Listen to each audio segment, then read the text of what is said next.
Paramashivoham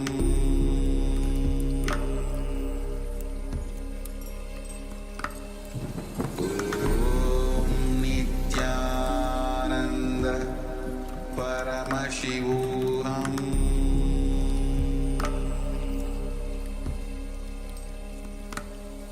Om Nithyananda Paramashivoham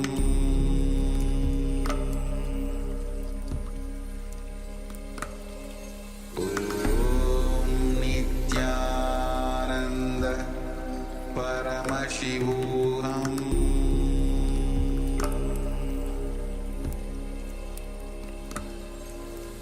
Om Nithyananda Paramashivoham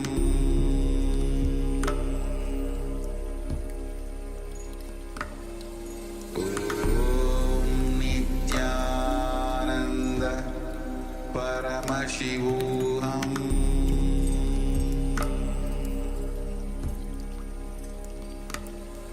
Om Nithyananda Paramashivoham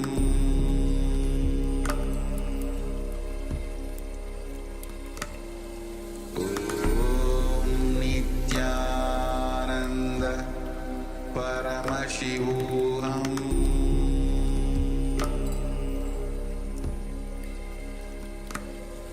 Om Nithyananda Paramashivoham.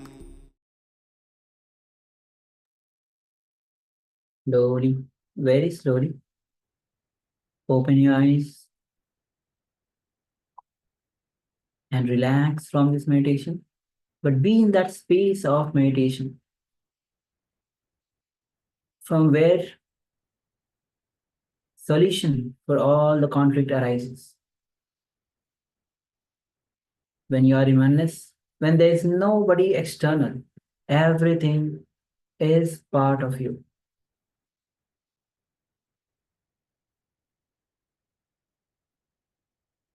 So just relax.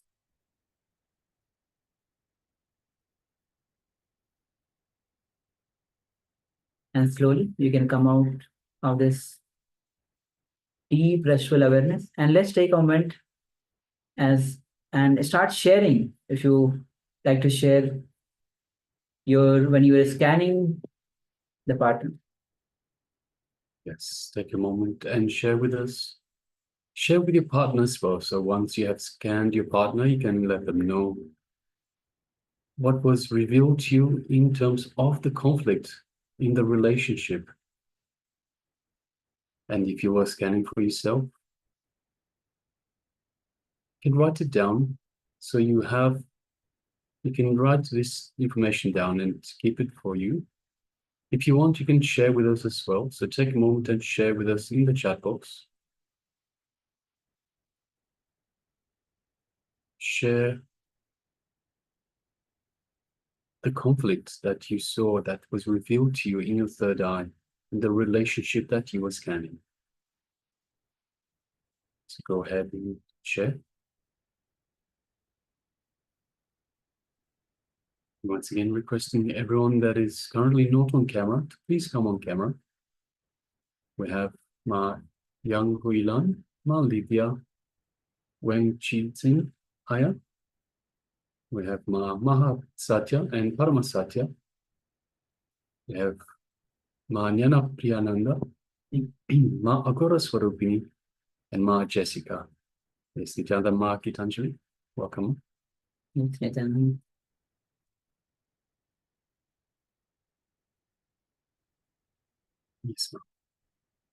And we also request, we have Ma Trinetikananda, Ma JD, and also iPhone.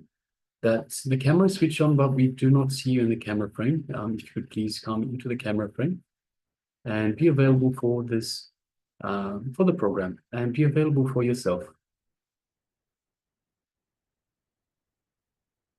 So take a moment and share with us your revelations.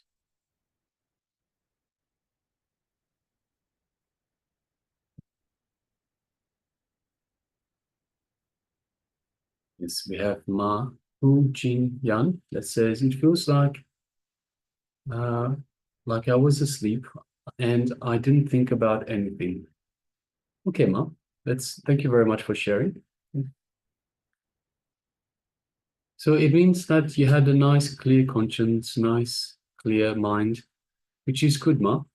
So the idea for connecting to the divine is to bring yourself to a space of restful awareness, the space between thoughts. So if you manage to put yourself in the space of restful awareness, then well done, Ma. Congratulations. Happy to hear, Ma.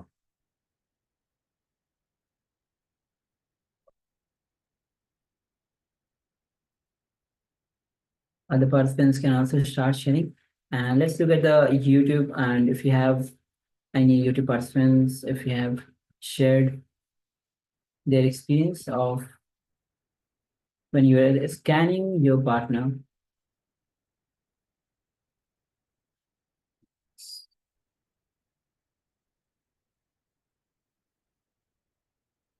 All right. So if you are still sharing, please take a moment and share. With this, let's take few moments. As you are still sharing, please start sharing. Understand, moment you start sharing, you also will be aware of what is going on happening within you. And it comes out as your awareness. Only when it comes as awareness to you, you will start working on it. Otherwise, it just goes into unconsciousness without even you noticing it.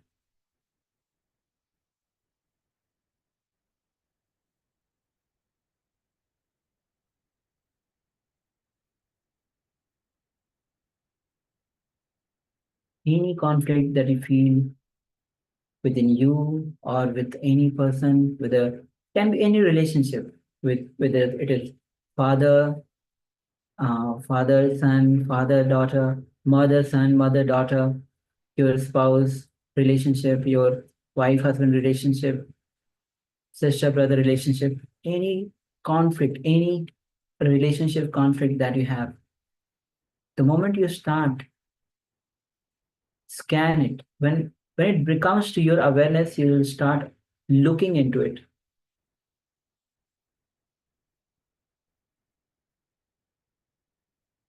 All right, so we'll give a few more moments.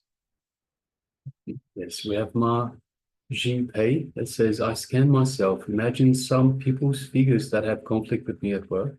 Several various images appeared, and I don't know how to translate. I started by seeing waving short hair. It disappeared quickly. Then I was riding on a horse with someone and run away. A bunch of other people showed up. Yes. That's smart. Thank you very much for sharing that. So Ma, have a look into this more. So scan yourself more. So when you have a bit of time, and try to understand, ask for more information. Ask for more information in terms of what this means. Ask for information on what this means to you, how you can interpret this information. So ask for more information in a way that you can understand. So it sounds like you were looking at the people from work that have conflict with you, and then you said something about riding on a horse. So riding on a horse is generally in terms of going away, running away. So you even mentioned down below, I was riding on a horse with someone and running away. So have a look at that in more detail, Ma. There's some incompletion there that we need to work on. So ask for more information, ask for more details about both the conflict and the running away. So the feeling of running away. The moment you bring more awareness into these two incidents, these two things, you will find that they will simply resolve themselves. So just bring awareness by watching and be a witness to everything that is occurring. Be a witness to the conflict, the situations of the conflict, and bring awareness to your feeling of running away, riding on a horse. So just bring your awareness, find the reason for the running away, and it will dissolve. It will simply dissolve. Okay? Thank you. Thank you for sharing, ma. Thank you very much for sharing, man. And if we have more people that would like to share, please go ahead.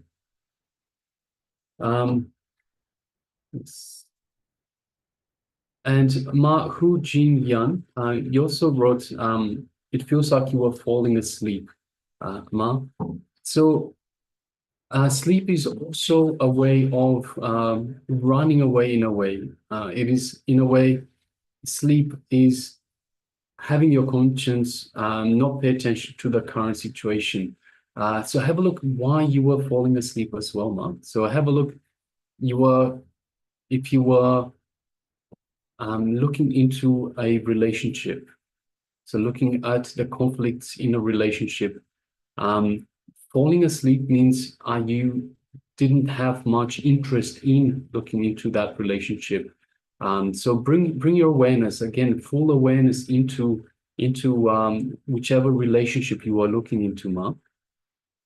So come again and keep your mind focused. Bring your awareness onto that relationship and look deeper and look at why you are feeling like you are falling asleep as well, Ma. Okay, Ma? Yes, Nithyananda. All right. So with this, let's move on to the next revelation with Swamiji, which is going to be on the relationship. Yes, this one's going to be a bit of a longer session. So requesting everyone, if you need to grab some water, if you need to go for a quick bathroom break, please go ahead now. So just go, just quickly have a quick bathroom break. It's a bit of a longer session. Have some water and get ready. So just take a few quick seconds now, perhaps 30 seconds or so, to have a quick refresh and come back, get ready for a longer session. Nithyananda, Dragana, Svalina. Yes, Nithyananda, welcome. Good to have you with us, Ma. So you can have the bottle of water with you. As Maharaj already mentioned, it is going to be a long session where Swamiji will be revealing on relationship a possibility. So talking about the revelation itself, understand initially we start with any relationship that we enter into. It starts with that possibility only. But the moment we enter into the relationship, because of so many conflicts that arises, it is no more a possibility. It becomes a bondage itself. So Swamiji will be revealing so much on the relationship, how relationship is a possibility. And meanwhile, you can also start internalizing these powerful truths that Swamiji is revealing into your own life, looking at every single relationship that you are having, whether it is with your friends, your family members, your close ones, your colleagues. As Swamiji reveals the truth, start internalizing into your relationship, reflect in your relationship with these powerful truths. All right, so let us now get started. Requesting everyone, please come to the space of listening. Bring your awareness to Swamiji as he reveals these sacred truths. Let us begin. Partaya pratibodhitam Bhagavatam Narayanena Swajam Vyasena Kraditam Purana Muninam Madhye Mahabharatam.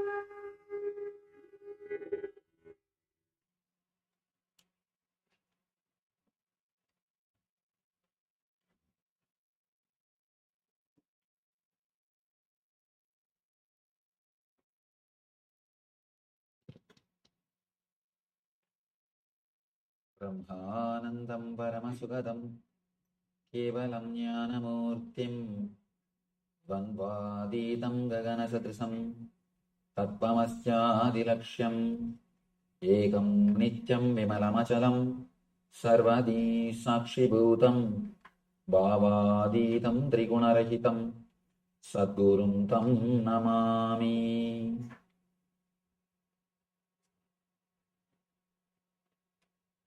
पार्थाय प्रतिबोधितां भगवतां नारायणेन स्वयं व्यासेन ग्रथितां पुराणमुनिना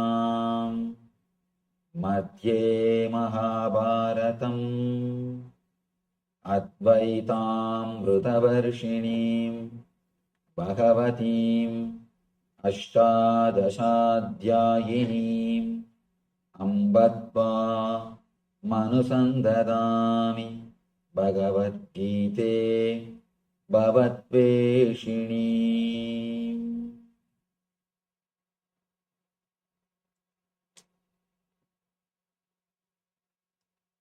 वसुदेवसुतं देवं कंसचाणूरमर्दनं देवकी परमानन्दं कृष्णं वन्दे जगद्गुरुम्.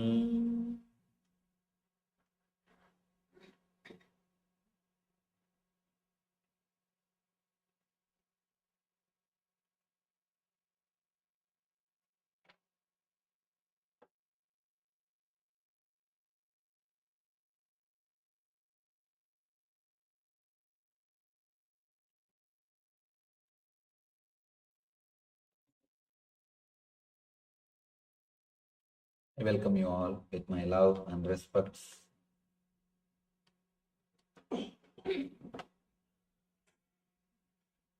You and me. This is a subject today. Daivasura Sambat Vibhaga Yoga.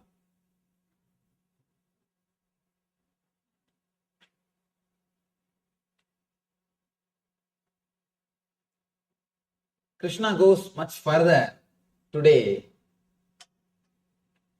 to explain the deeper level samskaras, engraved memories.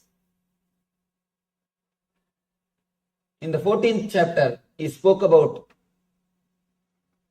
Gunatraya Vibhaga, the Sattva, Rajas and Tamas, 3 layers of Prana Sharira, Mana Sharira and Sukshma Sharira.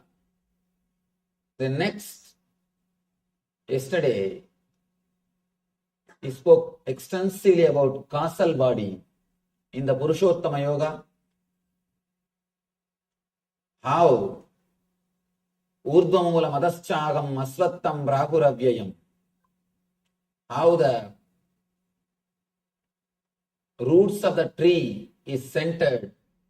Roots of the tree are in the physical world and the branches are in the causal world. That is why he says, Urdhvamula Madaschagam Asvattam Brahuravyayam Chandamsi Yasya Varnani Yastam Vedasa Vedavid. The roots are, usually the roots of the tree will be in the ground, under the ground, unknown space, and the leaves will be in the known area, known space. But this tree is opposite. The leaves are in the unknown space, the causal layer, the underground area.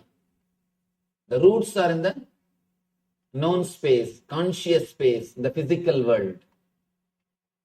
And he explains the leaves are the Vedas, means the words which you are using continuously in your being.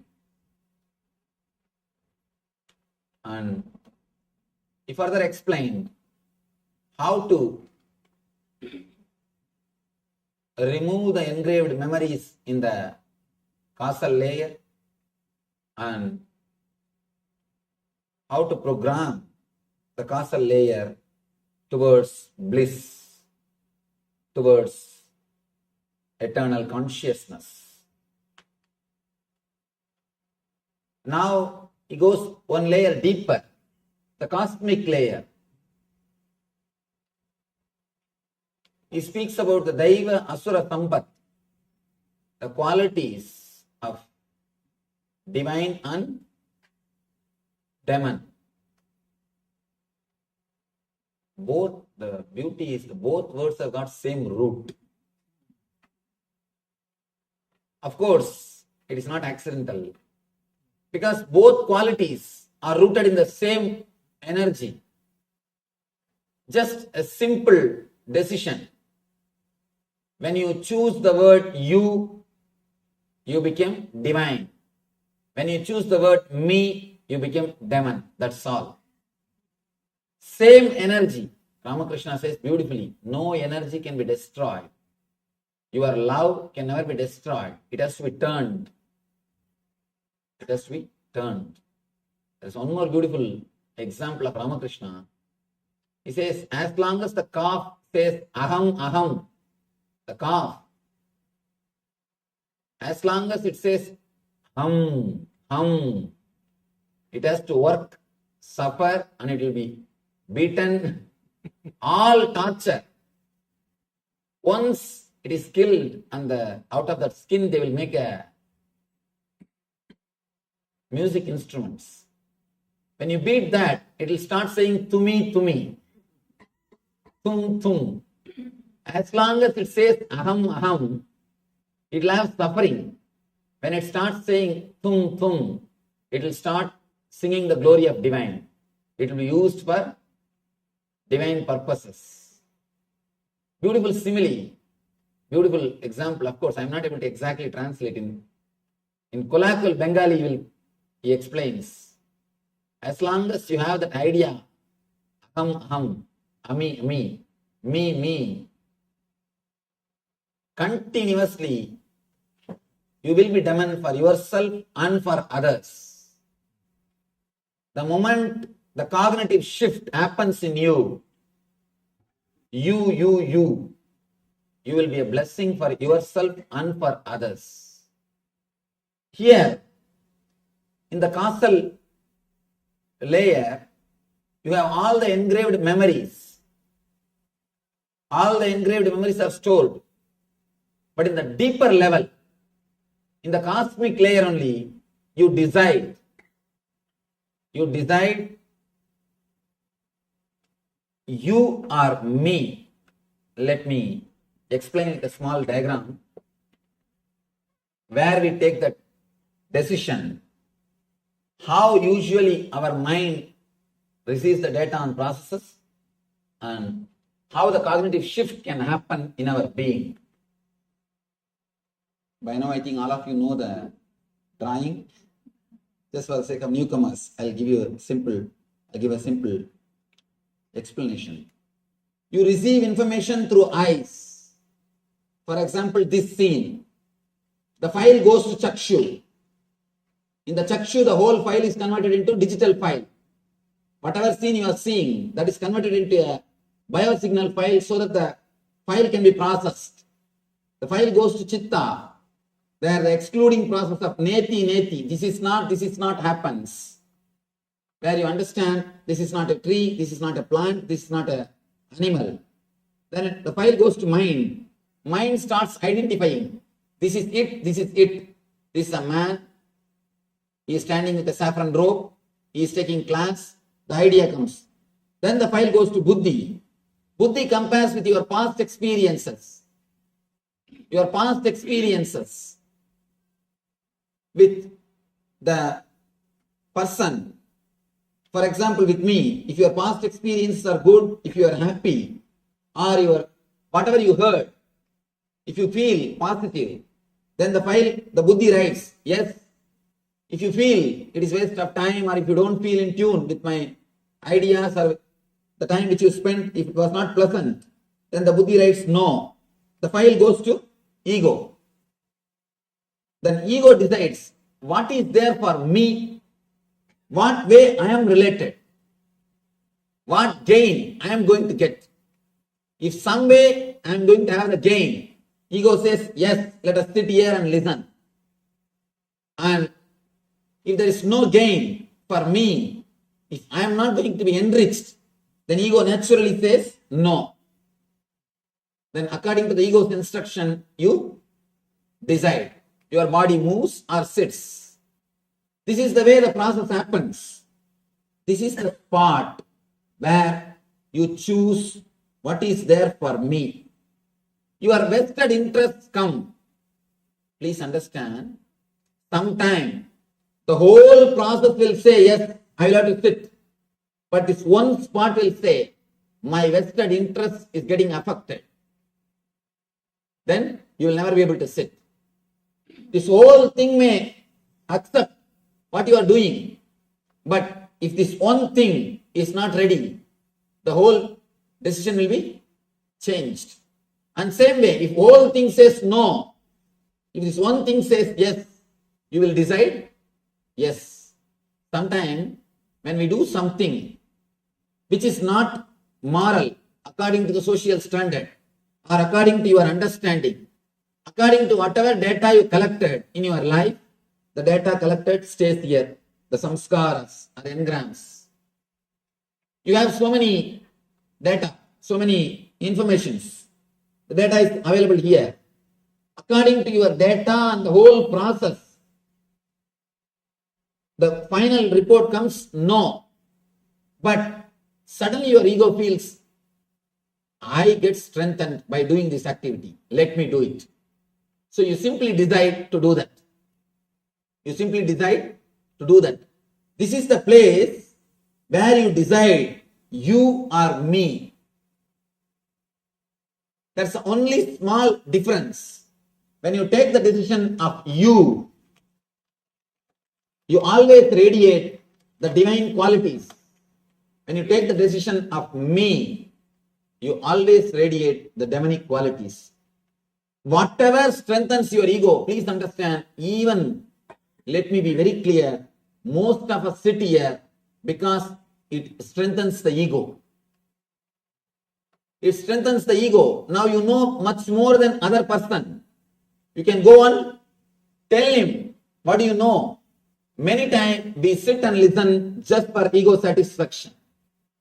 So if you sit and listen, even if it is Gita, if you sit and listen for ego satisfaction, be very clear, it is going to be only trouble for your being, no way it will be help.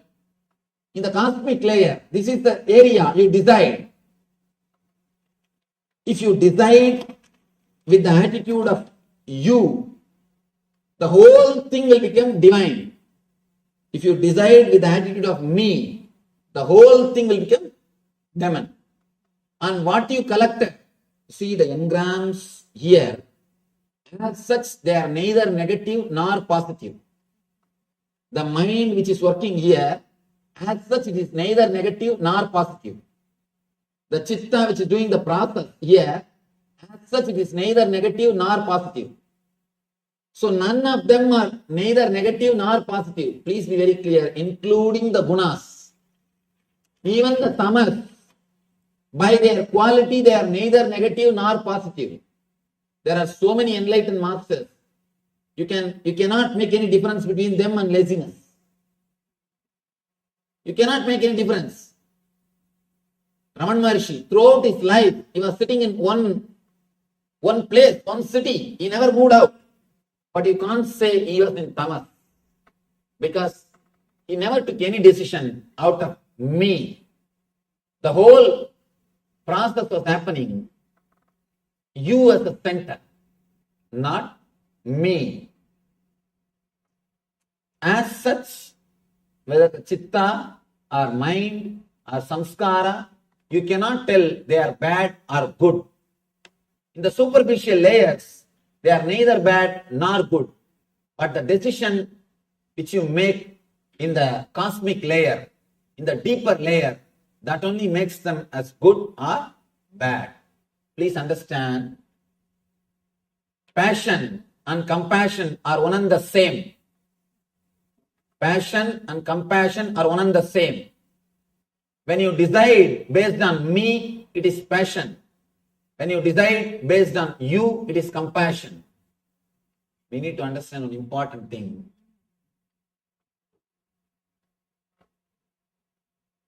Whenever it is passion, it will be strong in our being.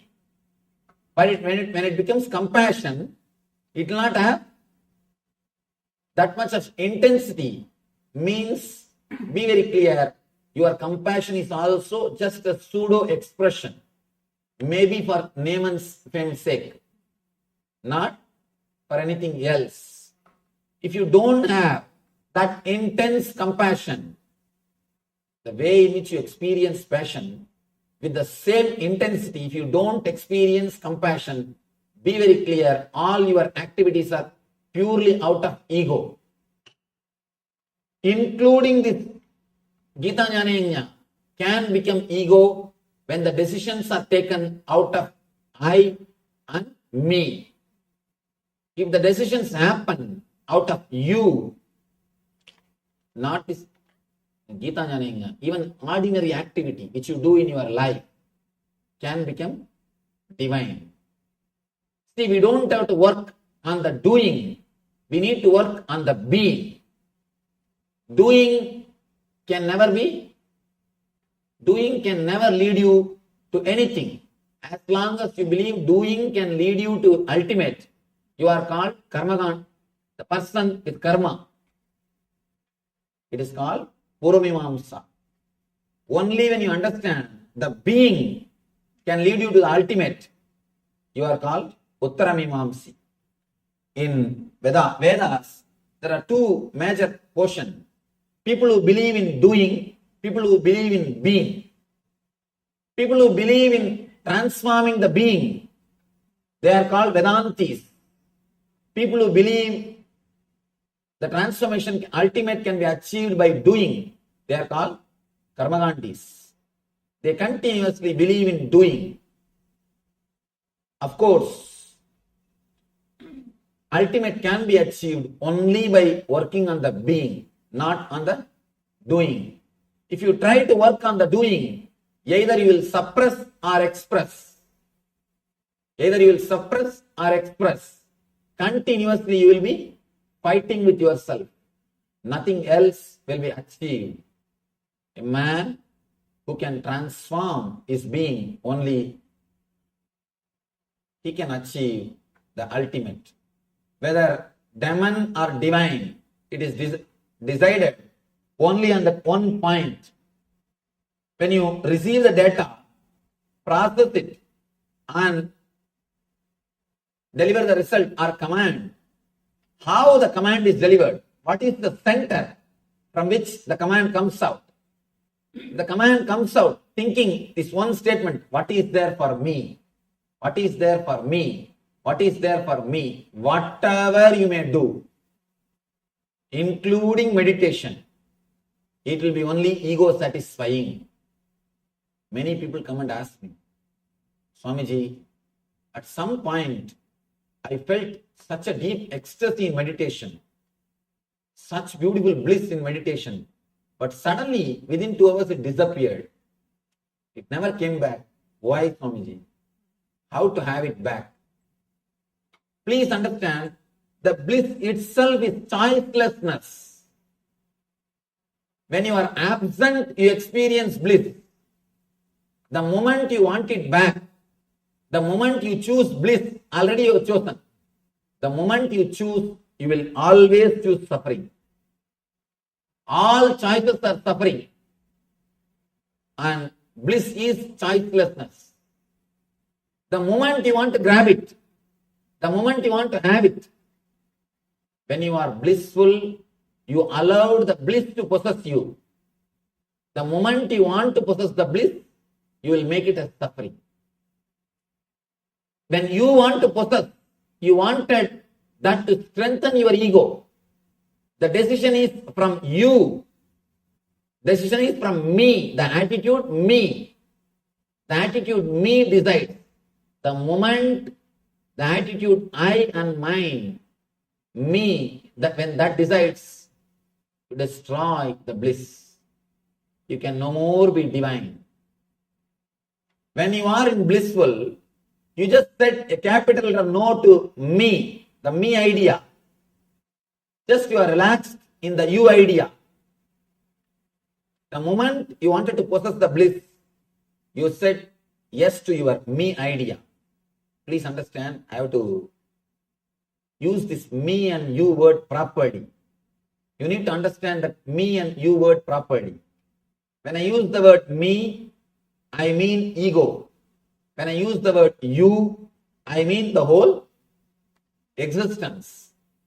When you are not there, whatever is there is existence. When you are not there, whatever is there is divine. You make demon by bringing the idea me in you.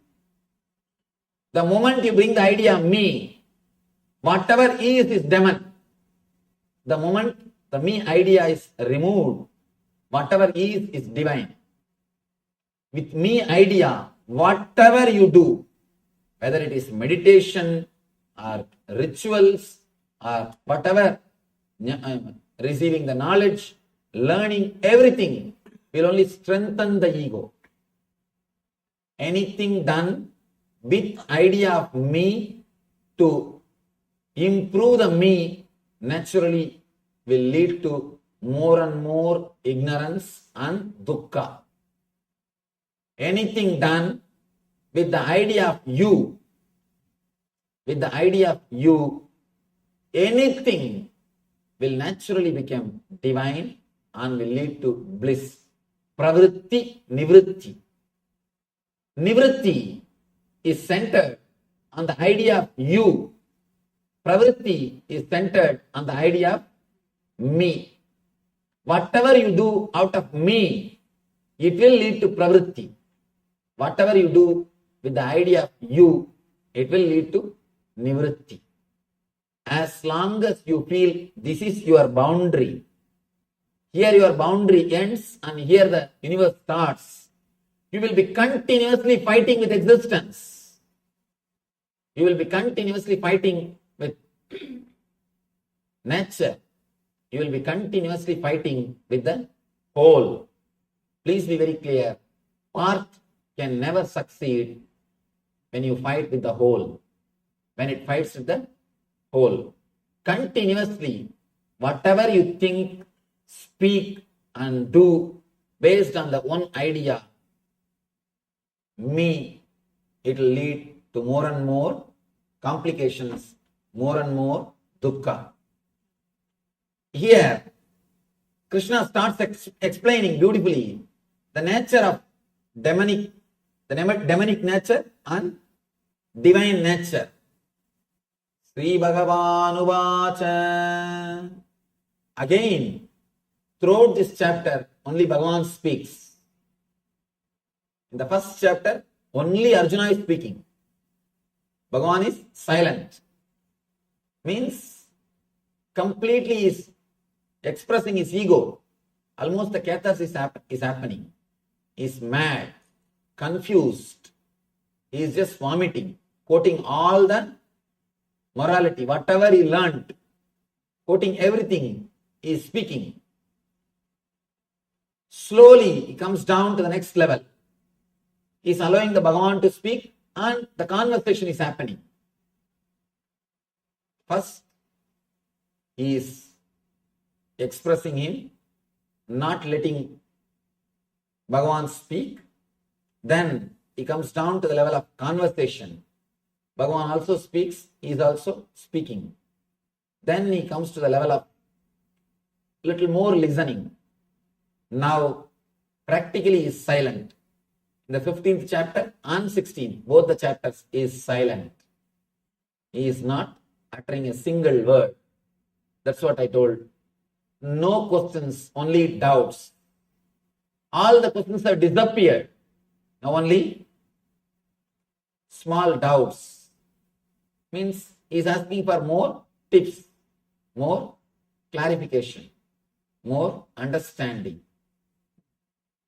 Bhagavan uvacha abhayam sattva samsuddhir jnana yoga vyavastitihi danam tamascha yajnasya swadhyayastava arjavam ahimsa satyam akrodas yagas santirabhaisunam taya bhudeshvaloluptam mardavam hrirachapalam tejakshama dhrutisaucham adroho nadimanitaha bhavanti sambadam daivim abhijadasya bharata.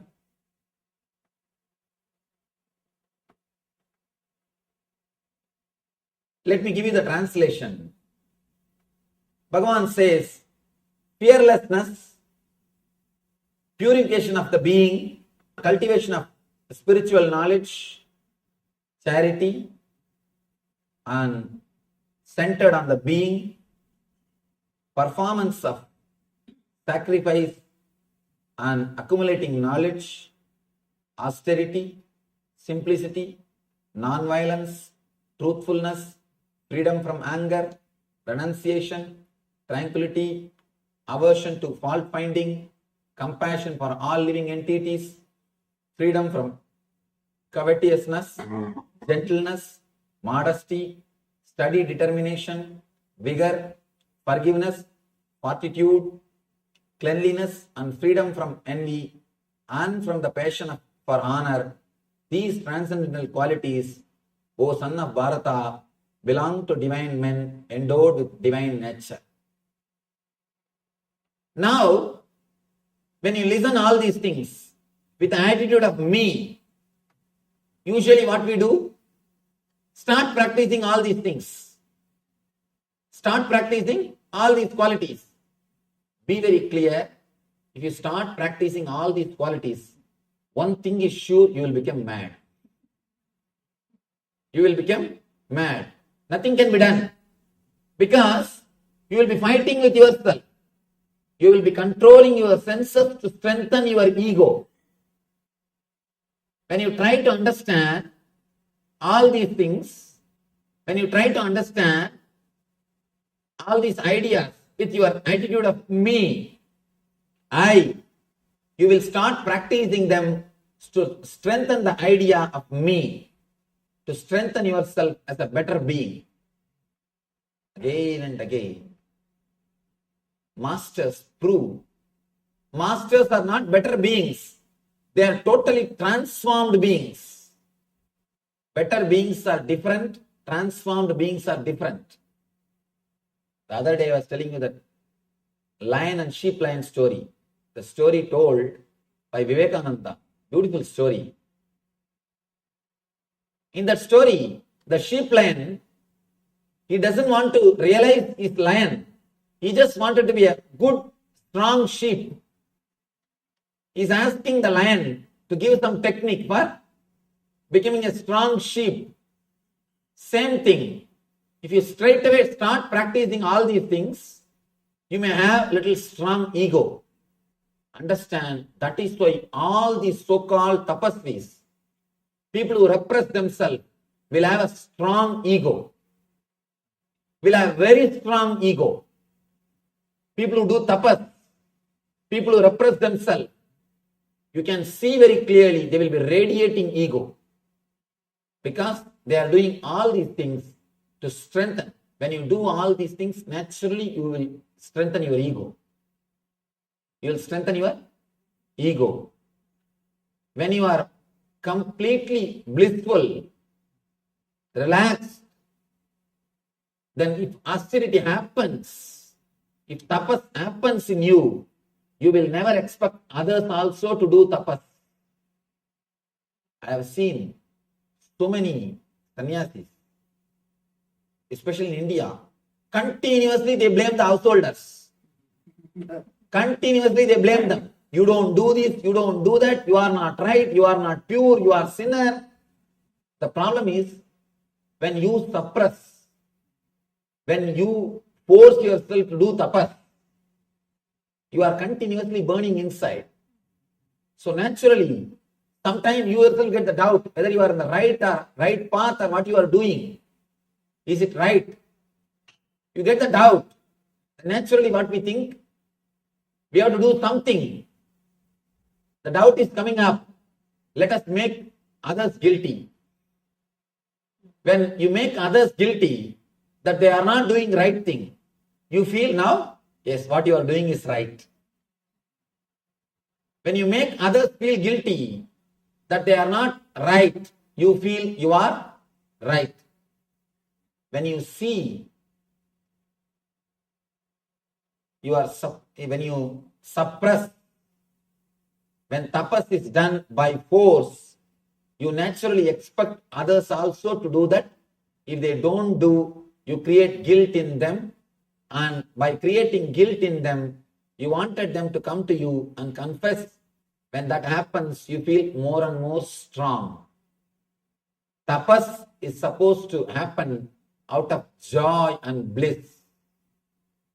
Just as a natural thing, anything done by force is not going to help you.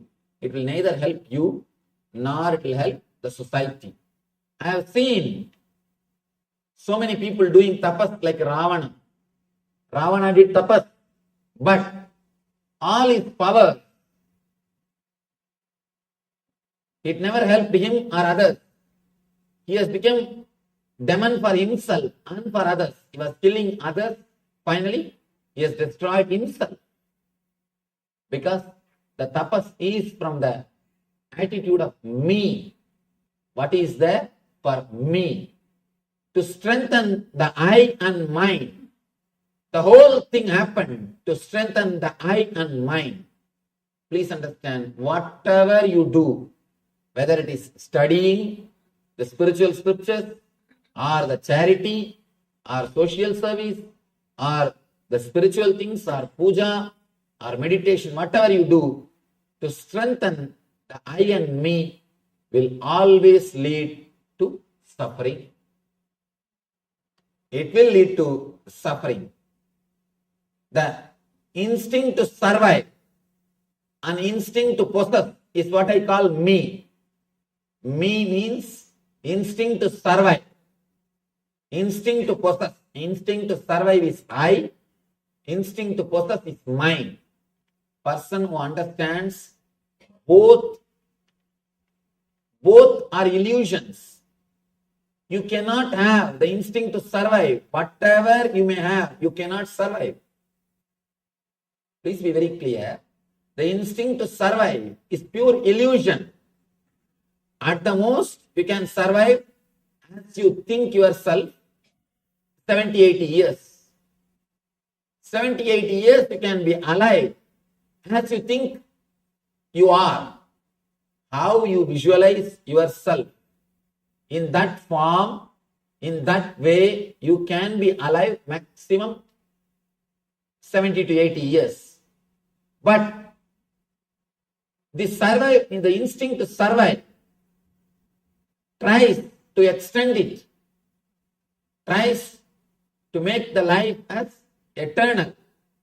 Naturally, you are walking towards suffering.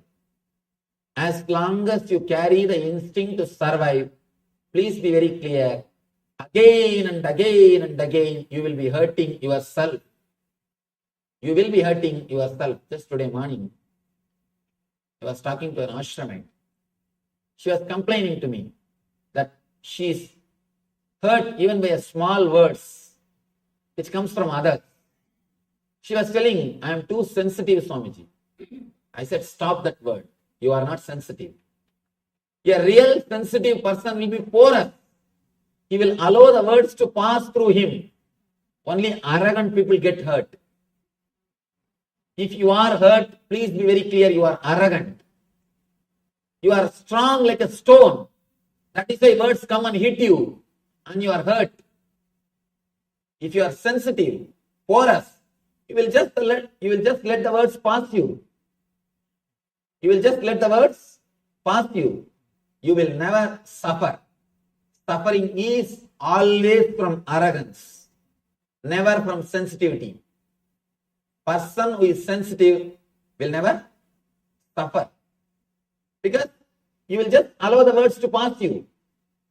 You will not stop them. You suffer by a word when you stop them, when you resist them, when you make meaning out of them. When you don't make meaning out of words, you never suffer. Words can never create suffering when you don't make meanings out of it. It's like just playing with words. We always choose nice words to support our ego. We don't want to say, I am hurt because I am arrogant. We always use the polished word. I am hurt because I am sensitive. Please don't cheat yourself with words. Let you be straight. Let the straight words be used. Especially in America, I see lot of polished words. Lot of polished words. People easily cheat themselves with the words. People easily cheat themselves with words. Please don't cheat yourself with polished words. Let things be straight. Let everything be clear. Never ever use the polished words. You can use the polished words to cheat others, but don't use it on yourself. Don't use it on yourself. A small story. One contractor wanted to donate a car, gift a car, a sports car to an official. Official said, no, I am an honest person. I cannot think of accepting this gift. I am not that type. Contractor says, in that case, if I can sell this car to you for $10, how it will be? He says, in that case, I will have 2 cars. Be very clear. Just playing with words. Playing with words. Don't cheat yourself with words. Let us be clear. What is, let us use the same word. Ramakrishna says, Man mukh ek karo. Let your words and mind be straightened. Let your words and mind be straightened. Whatever is, let it be straightened with words. At least you will know you have problem. When you start using very colorful, polished words, by and by you forget you have some problem. You forget you have some problem. When you just play with the words, you yourself forget you have problem. Understand? When you know you don't know, at least you know you don't know. When you don't know that you don't know, you don't even know you don't know. Be very clear. At least let you know you have a problem. Let you know that there is something wrong. Let us use the straight words. Shortest distance between 2 points is always a straight line. To achieve anything, shortest way is straightforwardness. Shortest distance between 2 points is always a straight line. Same way, if you want to achieve anything, the shortest way is straightforwardness. Nothing else can work. Here, Krishna gives all the qualities, one by one. Of course, we can't even explain all the qualities. He goes on, fearlessness, the first thing. As long as you carry the instinct to survive, you will have fear. You will have fear. Fear can never be taken away from your being as long as you wanted to survive. Surrendering to the existence, surrendering to the death is the one and only way to achieve fearlessness. There's a beautiful Upanishad, Kathopanishad. If you find time, you all should read that Kathopanishad instead of watching the Jerry Springer show. That's what the most popular show in America. When it comes to some Shastras, we all tell no time, this is not there, that is not there. But somehow we find time for everything. Instead of watching all those shows, you can better read this Kathopanishad. Understand, this is a beautiful Upanishad. Nobody, we can't compare any other system with Vedanta or Vedic rishis. They have gone so deep into the science of death. West has dedicated its whole energy for life. And the East has dedicated its whole energy to understand death. That is why rishis, they live even when they die. They live when they die also. Even after death, they live. They exist. They discovered the art of living even after death. But people who are caught in the material world, they die every moment, even when they live, when they are alive. The Upanishad is the science of death. Beautiful story. Young boy goes to the Yama's abode, Lord of Death's abode, and the story is beautiful. Yama receives him. Of course, 3 days he was not there. His servants tried to receive him, but the Nachiketa is the hero. He says, no, I'll wait till Yama comes. When Yama comes, he comes and receives him. He welcomes him. Understand? Nobody goes to Yama's abode. Only he comes to our abode. Always he comes. When you try to escape from him, he is death. He will take away all your I and mind. All your possessions will be taken away from you. You cannot sign your check anymore. You cannot use your car anymore. You cannot have your relations anymore. Whatever you think as yours or you, everything will be taken away from you.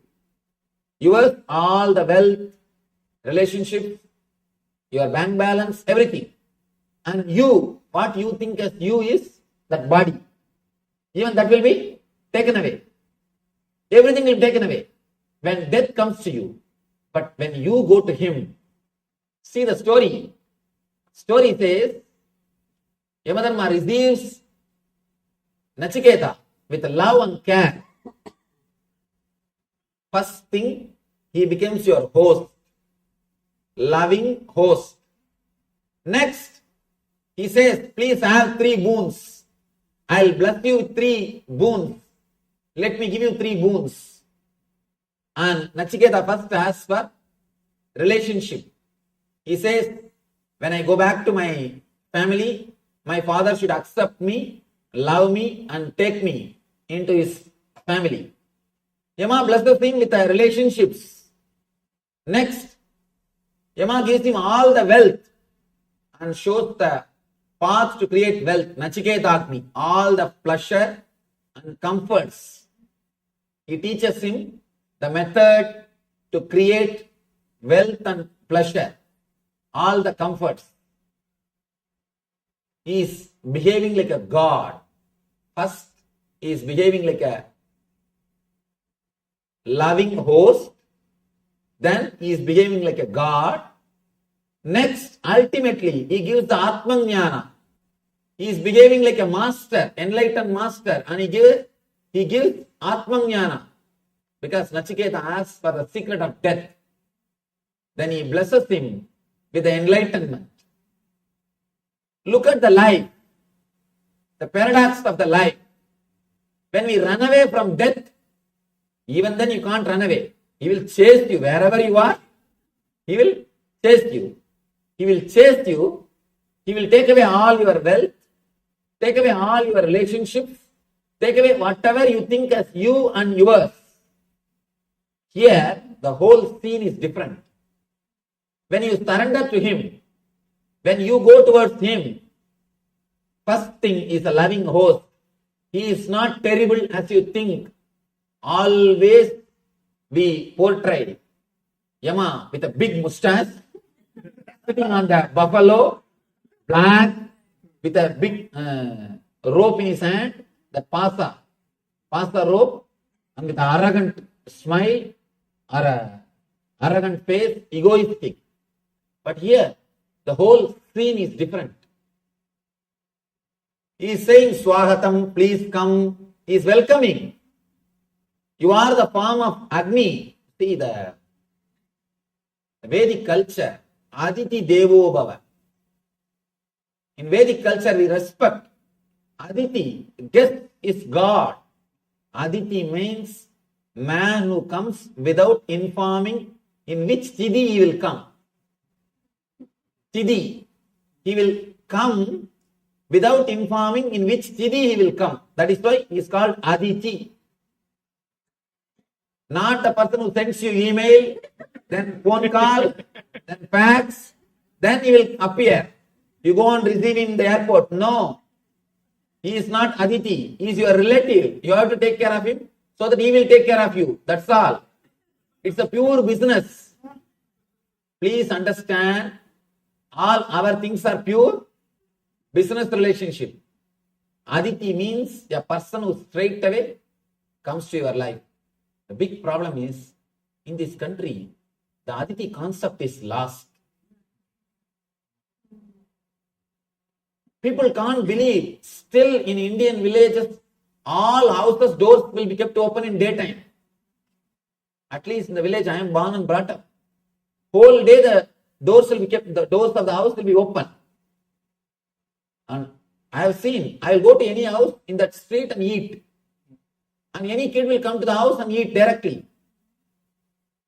And the very idea Aditi is disappeared. People always tell me, Swamiji, India is poor country. I tell them, no. You don't know the value of that culture. For example, if you have to be received, taken care, and you have to stay for 3-4 days for your business purposes, how much you will spend? But in India, you have some friend, just one phone call. The whole thing is done, of course.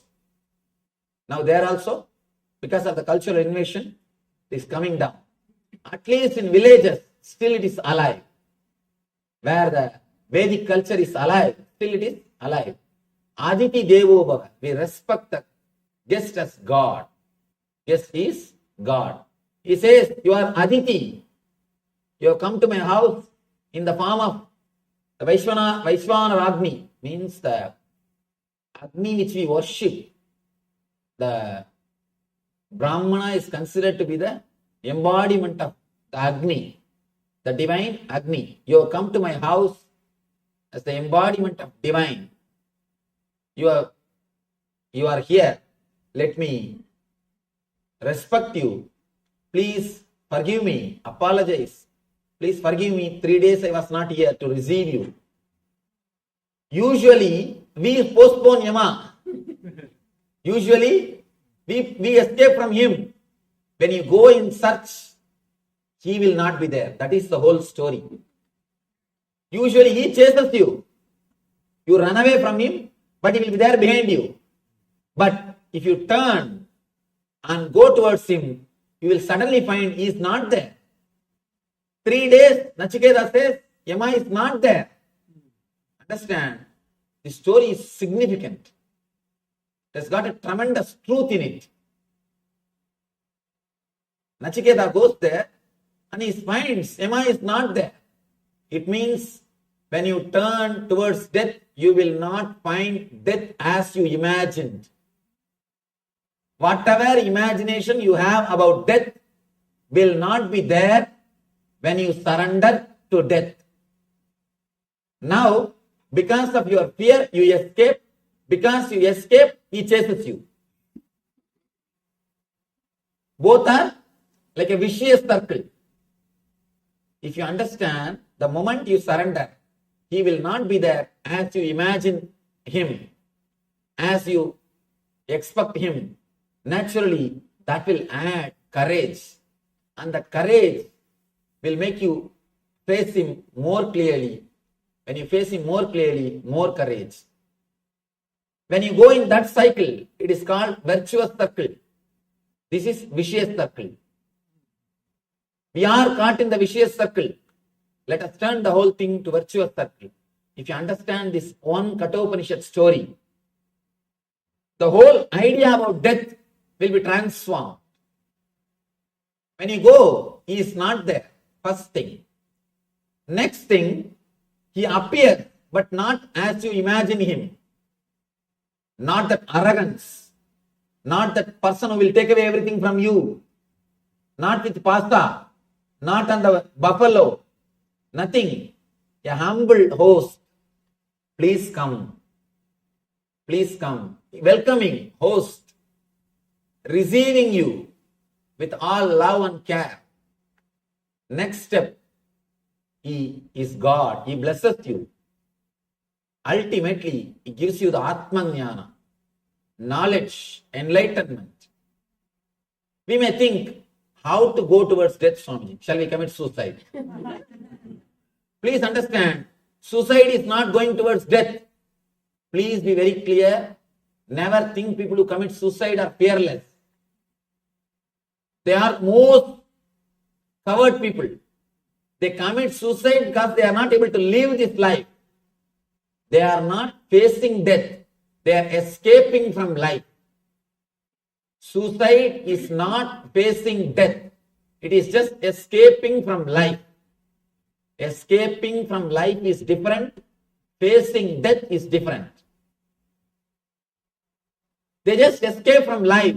Escaping from life doesn't mean they are facing death. Suicide is not the thing. Suicide is not the pay.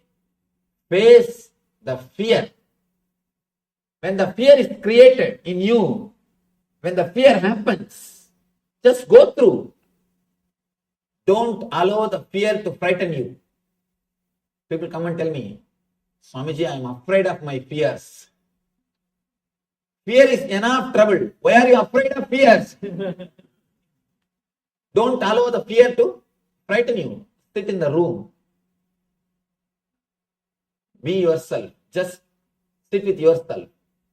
Let the fears come up. How long you will postpone the fears? How long you will control them? How long you will escape from them? Allow them to come up. Your whole being may shake. Tears may roll. You may have the deep depression. Let everything happen. Whether you allow this fear to happen or not, the incidents are going to happen. I can say our fears can be classified as a major 5 category. 1, fear of losing your wealth, comfort. Next, fear of losing some part of your body in accident or disease. Third, fear of losing your near and dear ones. Fourth, fear of losing your mental well-being. Fifth, fear of unknown, fear of death, fear of ghosts, fear of God, everything. Fear of unknown, fear of hell or heaven, everything. These are the 5 major fears we face in our life. All your fears can be brought under these major 5 categories. Major 5 categories. Allow them to come up. Sit with yourself. Give half an hour for your fears. Tell them, today I am going to face you all.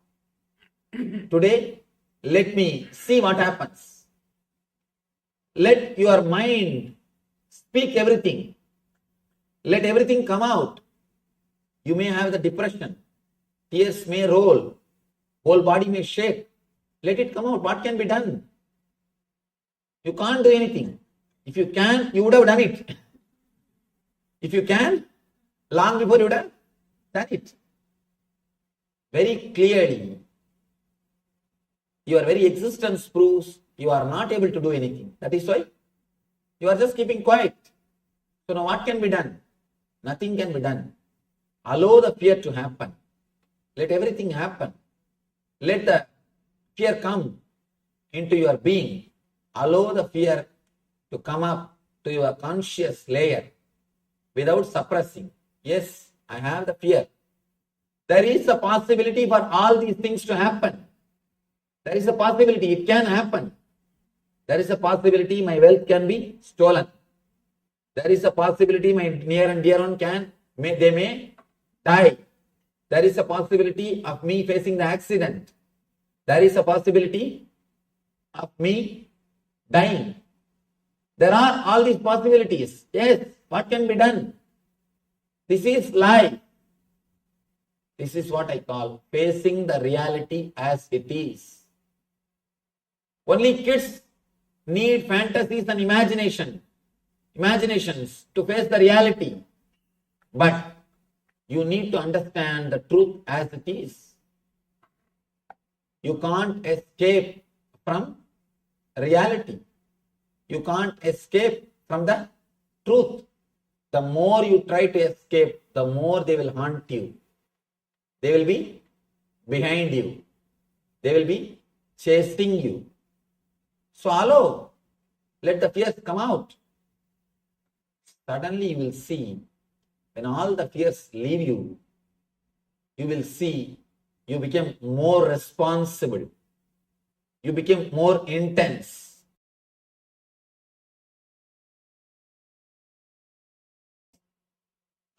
In our meditation programs, the second level program, we have a meditation called Death Experience. It is based on Ramana Maharishi's experience. People always feel frightened to enter into the meditation. But the moment they come out, they always tell me, Swamiji, now I feel really my responsibility. I was postponing so many things without doing. Now I decided the first thing after going from here, I will do all those things. Naturally, they become intense. They understand the values of relationships. Again and again, people report to me, after that meditation, I really start respecting my spouse, Swamiji. I don't take her for granted anymore. When you think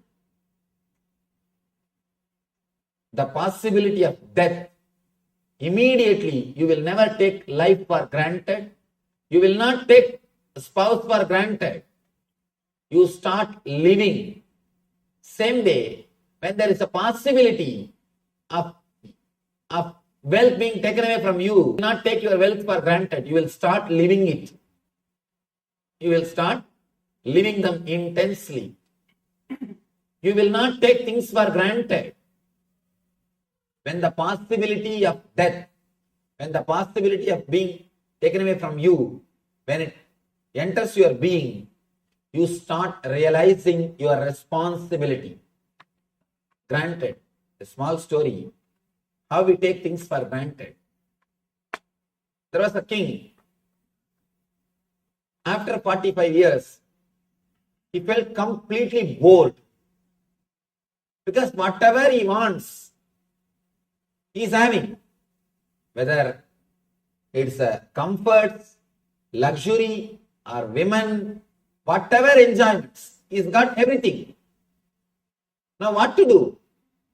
All the excitement is lost. Feels bored. Let me tell you, all kings live in hell.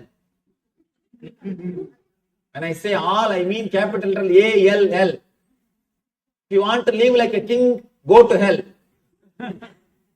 Straight away you will become king. All kings, because you will have everything. Tremendous boredom will happen. If you don't have something, you will have the excitement, you will work for that. There is a need for continuity. There is a need to live. You will have some goal. There is need for continuity. When you have everything, what for you should live? Nothing.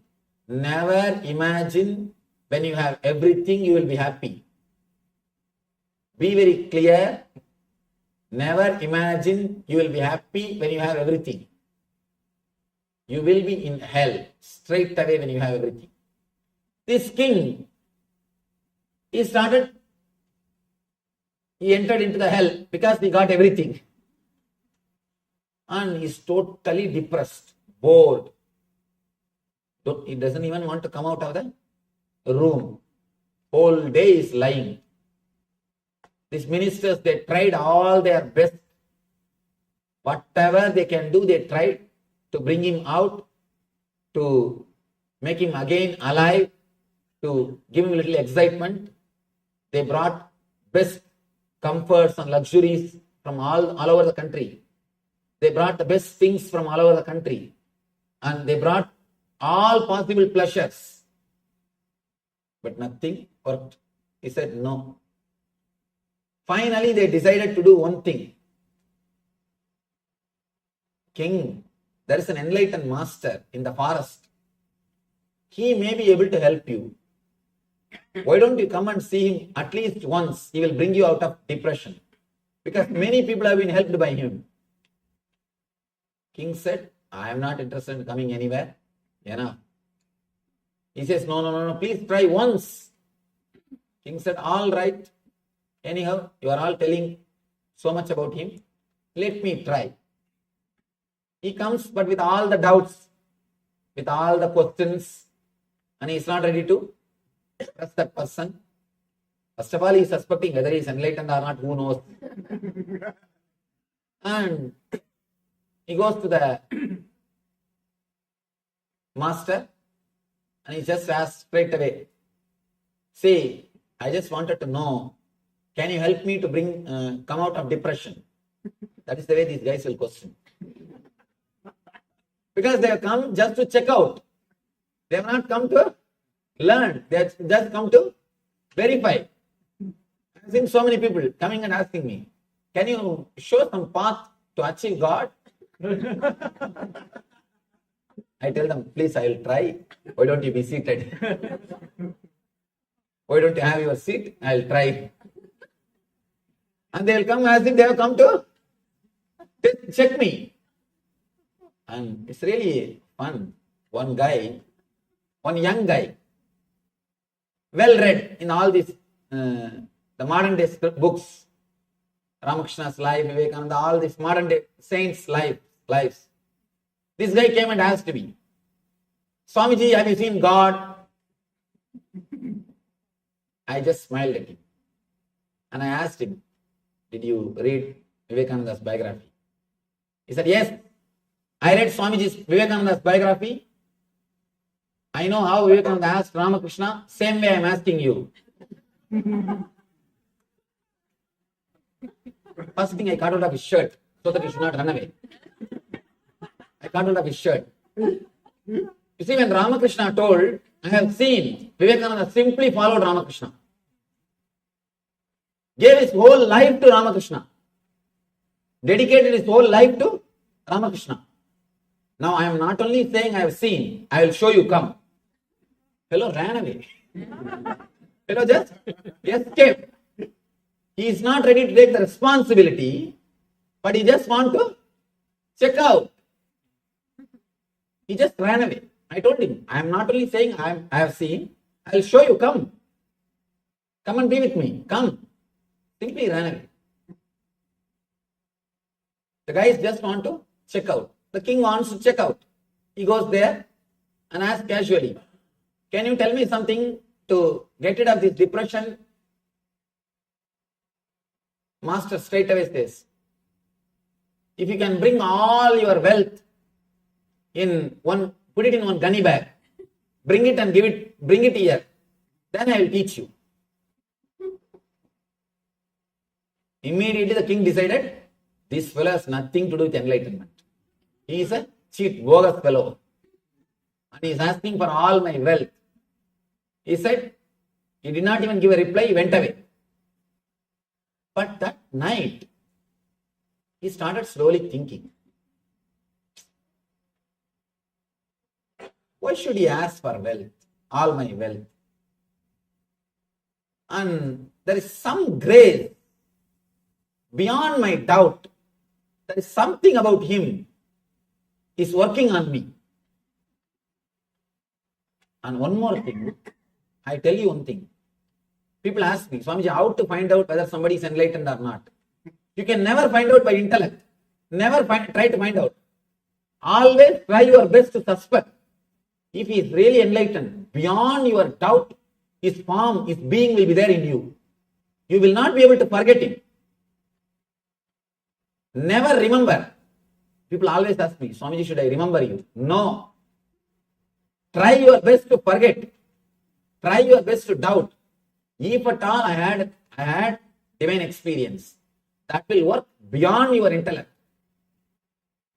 If I am going to help you, if you will be helped by me, beyond your intellect, you will simply fall. Let me be very clear. Simply you will fall. Through intellect, you can never analyze and understand. With intellect, try your best to say no. That's the best thing. If you try your best to say no, you will never be cheated. That's the best thing, right thing to be done. And if the person is really enlightened, he will be able to penetrate you beyond your intellect. He will be there just in your being. He will be there in your mind in daytime. He will be there in your dreams in the night time. He will be there, he will be haunting you. You cannot escape from him. So this master started haunting this king. The guy is lying on the bed, rolling this side and that side. Why did he ask? Shall I try? After all, what can he do? Even if he takes away, I can easily catch him. It's after all my kingdom. He started doing all the calculation. And anyhow, I am not happy with all this wealth. Even if he takes away what is there, anyhow it is not useful for me. At least let him have. So he decided to risk. He decided to take the risk. Next day, he converted his whole wealth into diamonds and put in a gunny bag. He brought the gunny bag. With the gunny bag, he came to the master. He was standing in front of master. Without saying a single word, suddenly the master snatched the gunny bag and started running. King understood. This fellow is a cheat. No doubt. Now we know for sure he is cheat. Now we cannot afford this. He started chasing the master. You cannot chase a person who lives in the forest because he knows all the secrets. That is why these professional people can never catch bandits. See, the professional police people, not only in one country, all over the world. Professional police, they can never catch bandits because they know the secrets of land. They know the secrets of the landscape. This guy runs. Because this master, he lives in the forest. He knows the complete forest. He runs this way, that way. King is new. Fellow is trying his best. He runs. And master is doing a nice drama. It went on and on and on. The king started thinking, why did I take this risk? And what nonsense I did. And he's blaming himself and suffering. What will happen now when I go back to the country? There is nothing. I will be like a beggar. I will have to beg and eat. And he started already visualizing his poverty scenes. And he started suffering the poverty. Already the poverty has entered in his mind. When he is rich also, he was suffering. When he was rich, he was suffering. Now he is suffering by poverty. That is a paradox. Money, when it is there, it will give you suffering. When it is not there, again, it will give you suffering. And this guy started suffering. Already he started visualizing about poverty and suffering. Somehow, when it was evening, the king was about to give up. I think now I cannot do anything. This fellow knows everything about forest. Now I have to go back. At that moment, suddenly the master stops running. The moment the king saw he stopped running, he jumped and caught hold of him. Caught hold of him and caught hold of that bag first. Then master laughed. He started laughing. King, he was not able to understand what is going on. Master says, fool, now take this and enjoy. Now take this wealth and enjoy. Suddenly king felt he has become rich guy. His own wealth. One day ago it was his wealth. Just because he missed the wealth for one day, suddenly he felt he has become rich. Suddenly he felt he has become rich. Master said, fool, you are depressed because you took it for granted. Now, the same wealth, you lost it for one day. Again it has come back. You will be able to enjoy. Go and enjoy. King has come out of depression just because of one day missing the wealth. In our life also, when you allow the insecurity consciousness to happen to you, please understand I'm using the word consciousness. Feeling of insecurity is conscious thing. It is truth. If you allow the insecurity to happen to you, you will never take your life for granted. You will start really enjoying life intensely. Just miss what you have for 12 hours. One day. You will never take your life for granted. You will never take your life for granted. Live one day without eyes. As for now, you are taking your eyes for granted. Try to live one day, 12 hours without eyes. Decide without opening eyes I will live. Then you will never take your eyes for granted. Same way, you will never take your life for granted if you know it will be taken away. You forget it will be taken away. You suppress the fear. You suppress the insecurity idea in you. That is why you never enjoy the life. You take life for granted.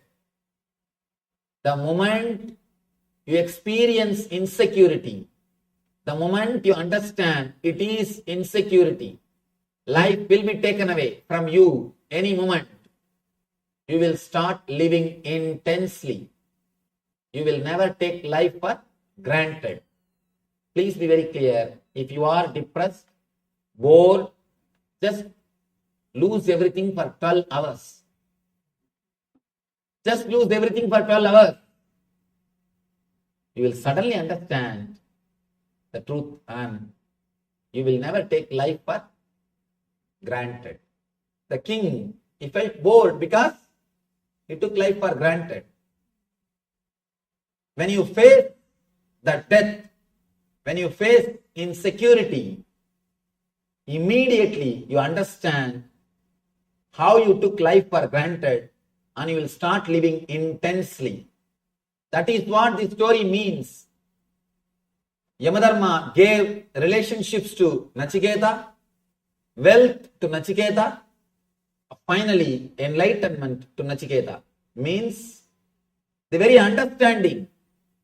I have seen many people, when they come out of the death meditation, they tell me, Swamiji, now I understand the value of relationship. Means they are blessed with relationship by Yamadharma. They say, now I understand and I know the value of my wealth.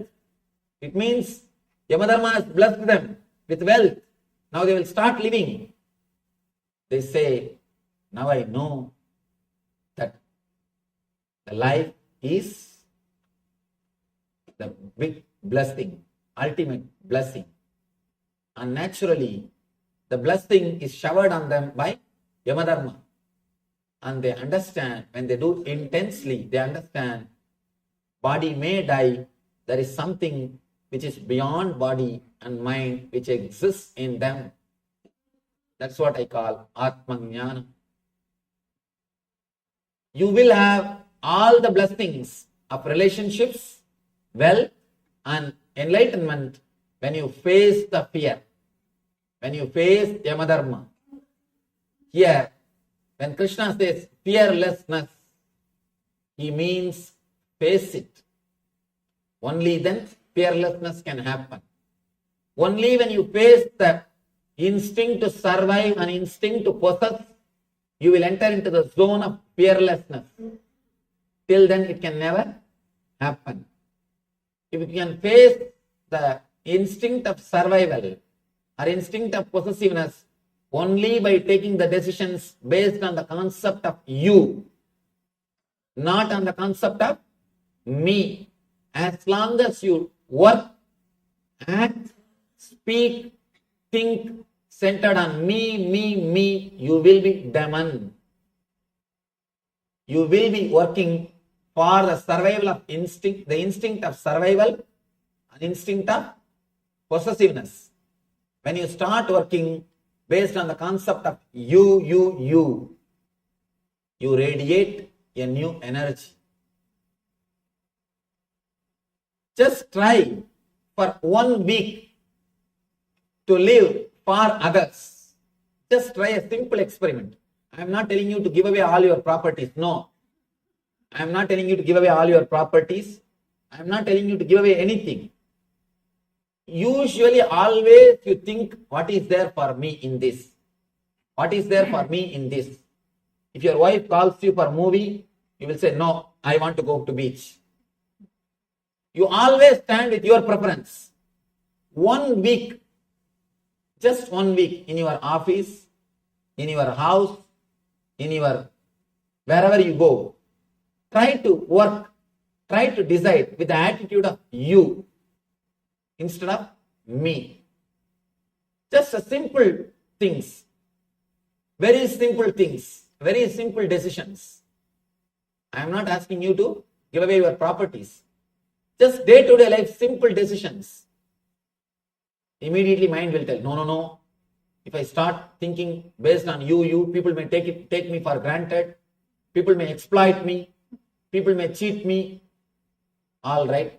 Now nobody is cheating you. You are living centered on the idea of me.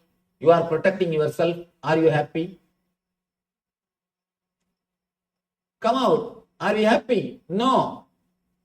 Then why not try the other side? Just a simple experiment. Just a simple experiment. We lived throughout our life with this Asuri Sampat, what Krishna calls as demonic nature. Me. Now, just for 1 week, why not try? Always when we come back, first we catch our seat. We put kerchief also. First we catch our seat. And when some prasad is given, first we go and catch our plate. Instead of that, just for 1 week, get the plate and see that the other person receives it. See that next person is comfortable. Early morning when you get up, ask the other person, are you okay? Why don't you use the bathroom, then I will go. Always wait, first I have to go. I have this work, I have that work. Instead of that, just a simple thing. Small things you use today, then I will come. Please you do that, then I will use that. And continuously you are working. Let me do this small one. Just for 1 week, try to put that you in your being. I tell you, from where bliss will come, you don't know. Suddenly you will feel your whole being is relaxed. When you don't give attention to me, you will never be at tension. As long as you are giving attention to me, you will be continuously at tension. The moment you put the you in the place of me, a deep inner healing will happen to you. Please understand, what I am saying is not morality. Please don't think I am teaching you how to live happily. No. I am not giving this as a morality. I am giving this as a spiritual practice. Understand? If you are working towards spiritual growth, if you are a professional seeker, I use that word because there is a group of people, especially in the West, they are professional seekers. Any Swami comes, they will be there. Any Swami or any book, any spiritual thing, they will be there always. They will come. I have seen people coming and telling me, Swamiji, for last 30 years I am seeking. Don't feel pride about that. Don't feel pride about that. I have seen with our ashram, with our mission, with our movement, the senior devotees, they go and tell the juniors, do you know, I am with Swamiji for 3 years. These juniors come and tell me, I call that senior, don't spoil my name. You are with me for last 3 years, still you have not become enlightened. Don't go out and say that you are with me for 3 years. That's spoiling my name. That is not spreading my name, that is spoiling my name. You are here for 3 years, still you don't know how to respect a junior devotee, still you don't know how to care for him, then don't say you are here for 3 years, then you will spoil my name. It is repairing my name, not spreading my name. So don't be proud, you are a professional seeker. Please be very clear. If you have that pride, I am a professional seeker, or I know so many, this Swami, I know that Swami, I have done this course, I have done that course, I have done this program, I have done that program. Especially these NRIs, they don't miss any program. So that they can have all the certificates. If you are a professional seeker, if you think you are seeking spirituality, please understand, take this one spiritual practice. Just a single spiritual practice for 7 days. If you think really some way I can help you, take this single statement. Forget about everything else. This single statement. Instead of deciding based on me, decide based on you. I am not asking you to give away your properties. I am not asking you to renounce anything. Simple decisions. Very simple day-to-day decisions. You will see something happening in your being. The tension or the solid weight which is there in you will simply melt, will simply loosen up, and you will experience inner healing and a tremendous cool breeze, bliss breeze in you. Naturally, when you get a taste or glimpse of this mood, automatically you will start expressing this attitude in your day-to-day life every day, every moment. Be very clear. Always we choose words and we do actions based on me. When you are shouting at somebody, you say, no, I do it for his good, Swamiji. For his sake, Swamiji. When somebody else is angry, you say, see, like a demon, how he is mad at others and he is shouting. When somebody else is angry, he is shouting. When you are angry, no, I do it for his good, his sake only, Swamiji. I have to take care of him. If I don't teach, who will teach him? And I am doing it for his good only. Please understand, don't play with words. Just be straight. Just be straight for next 1 week. Not even more than that. After that, you can become your old self, no problem. First 1 week, just 1 week try. Very simple things. Instead of always deciding for me, decide based on you. And I tell you, the irritation which you carry continuously will simply disappear. The instinct to survive will disappear. An instinct to possess will disappear. You will become an empty being. You will become hollow bamboo. When you become hollow bamboo, you will become flute in the hands of divine. Whatever happens through you will be divine. You will imbibe the divine nature. Krishna goes on. He explains further, step by step, how to imbibe the divine nature into you, how to do the cognitive shift in the very deep level, subtle level. Please understand, working in the level of sattva, rajas, tamas is very difficult. That is like changing all the servants to change the master. You will never be able to do. Just change the master. All the servants will be changed.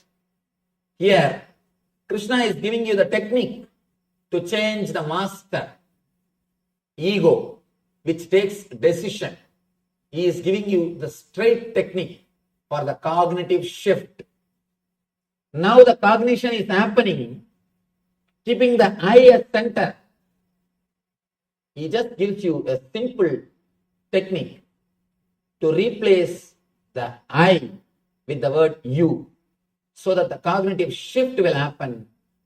The same system will be used for divine nature. The same will be used for divine nature. Rama and Ravana, both are energetic. Both have got Brahmastra. Only one thing, one is centered on I, another one is centered on you. That's the only thing which makes one person as divine, the other person as demon. Now, Krishna goes further, deep, and gives you the subtle techniques to experience the consciousness of you, the ultimate consciousness, the consciousness of whole. He gives the techniques to experience the Daivi Sambat, divine nature of your being through this cognitive shift. Krishna continues to explain step by step all these great qualities. As I was telling you, please don't try to practice these qualities separately, individually. The more you try to practice these qualities, more you will become schizophrenia, fighting with yourself. And do not try to practice these qualities. Just do something which will make you express these qualities in your life. Automatically you should become blissful. Automatically you should become free from anger. Automatically you should become person who is full of the dharmic qualities. By force, when you do, you always expect, including charity.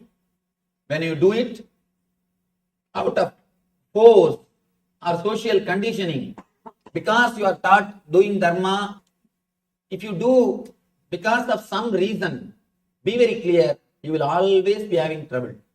Never do dana if you feel something is taken away from you. I always tell people, the word dana is wrong. Sharing, that's the right word. Sharing is the right word. Because you have enough, you just share with others. That's all. With word dana, you have always ego. I am higher, you are receiver. I am giving. But with sharing, the idea dana doesn't exist. I have it. I got it. Let us share. Somehow I got it. Let us share. Sharing is the attitude. Sharing is the right attitude. If you do it out of the concept I, even after doing charity, you will verify whether your name appeared in the plaque or not. Is there any spelling mistake or not? Is it right size or not? Is this less small font or big font? We will go around and verify. And be very clear, especially I have seen in India, in one tube light, they would have presented one tube light to a temple. In the tube light it will be written, Ramanathan son Somanathan, in the memory of his father, his mother who passed away, Saundari Lakshmi, presented to this temple on such and such a date, in black paint they would have written. when you switch the light, you will see only black line on the wall. No light, only the black line. Raman Maharshi says beautifully, when you don't ask, you will be given. I always tell people, when you don't tell, I will tell. There are many people who they do many things for the ashram. When they don't tell, I tell them. I tell the whole world. You see, he did all these things. He did all these things. When they tell, I keep quiet. Who's telling will work? When they tell, I think, all right, they themselves are telling, why should I tell? When they don't say, I tell the world. Please understand, when you don't do out of the idea of I, naturally, you will not feel something is taken away from you. Next thing, above all, you will feel the tremendous fulfillment. Anything should be done with the concept of you. When it is done with the idea of you, whatever you do will become like these beautiful qualities. Daivi Sampat. What Krishna says as Daivi Sampat.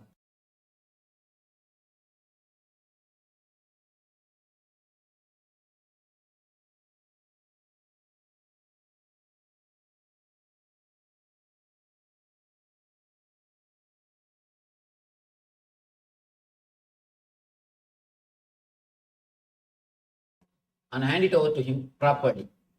Nobody should take it away. Out of love and care, she takes the flute and keeps in the house. And this fellow did not forget. Purposely he is playing the drama. Suddenly next day he says, somebody has taken away my flute. He starts searching. Or he is acting as if he is searching. Somehow he came to know that Tarangini is having that flute. She wanted to get that and give it to him. But he himself goes there. He himself goes, so he has to find some reason to go to that area now. Because where the lower community people are living, the higher community people will not go there. If this guy goes without reason, Yashoda will ask, why did he go there? Why did he go to that area?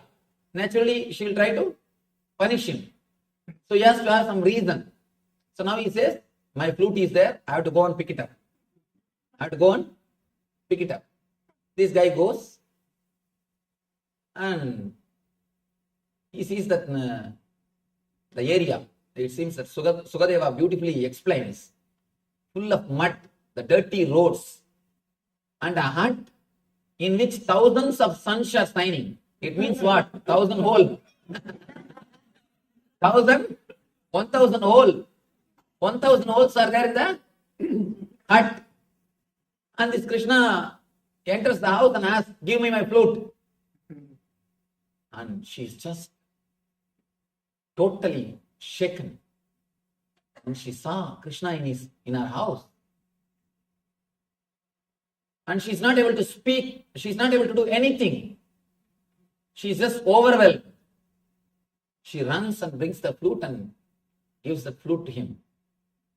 And this guy starts the next drama. Shall I play? Shall I play the flute? Naturally, who will say no? Who will say no? She says that even rishis, even the gods come down to listen to your music, and you are asking me permission. How can I say no? Play. And he sits there itself in the steps and starts playing. He is just playing. She is sitting there in one corner, completely filled with ecstasy. Suddenly, Yashoda appears there. Yashoda, you see, understand, Yashoda is shouting, what? How many times I ask you to play? I take care of you, I give you food, I do everything. But you fellow, you are not playing for me. And you are coming and playing here for this urgent girl. Understand? The attitude of Tarangini is you. The attitude of Yashoda is me. Because the Yashoda's attitude is me, whatever seva she did, everything else, no result. She enjoyed, that's all. But there's no result. and she shouts. Because of her shouting, the music is disturbed. Music is broken. That is why they say that raga is punnaga varali. Means a broken song, broken music, broken tune. Pinna means in Sanskrit broken. And this tune is broken. Then Krishna says, you served me, yes, no doubt.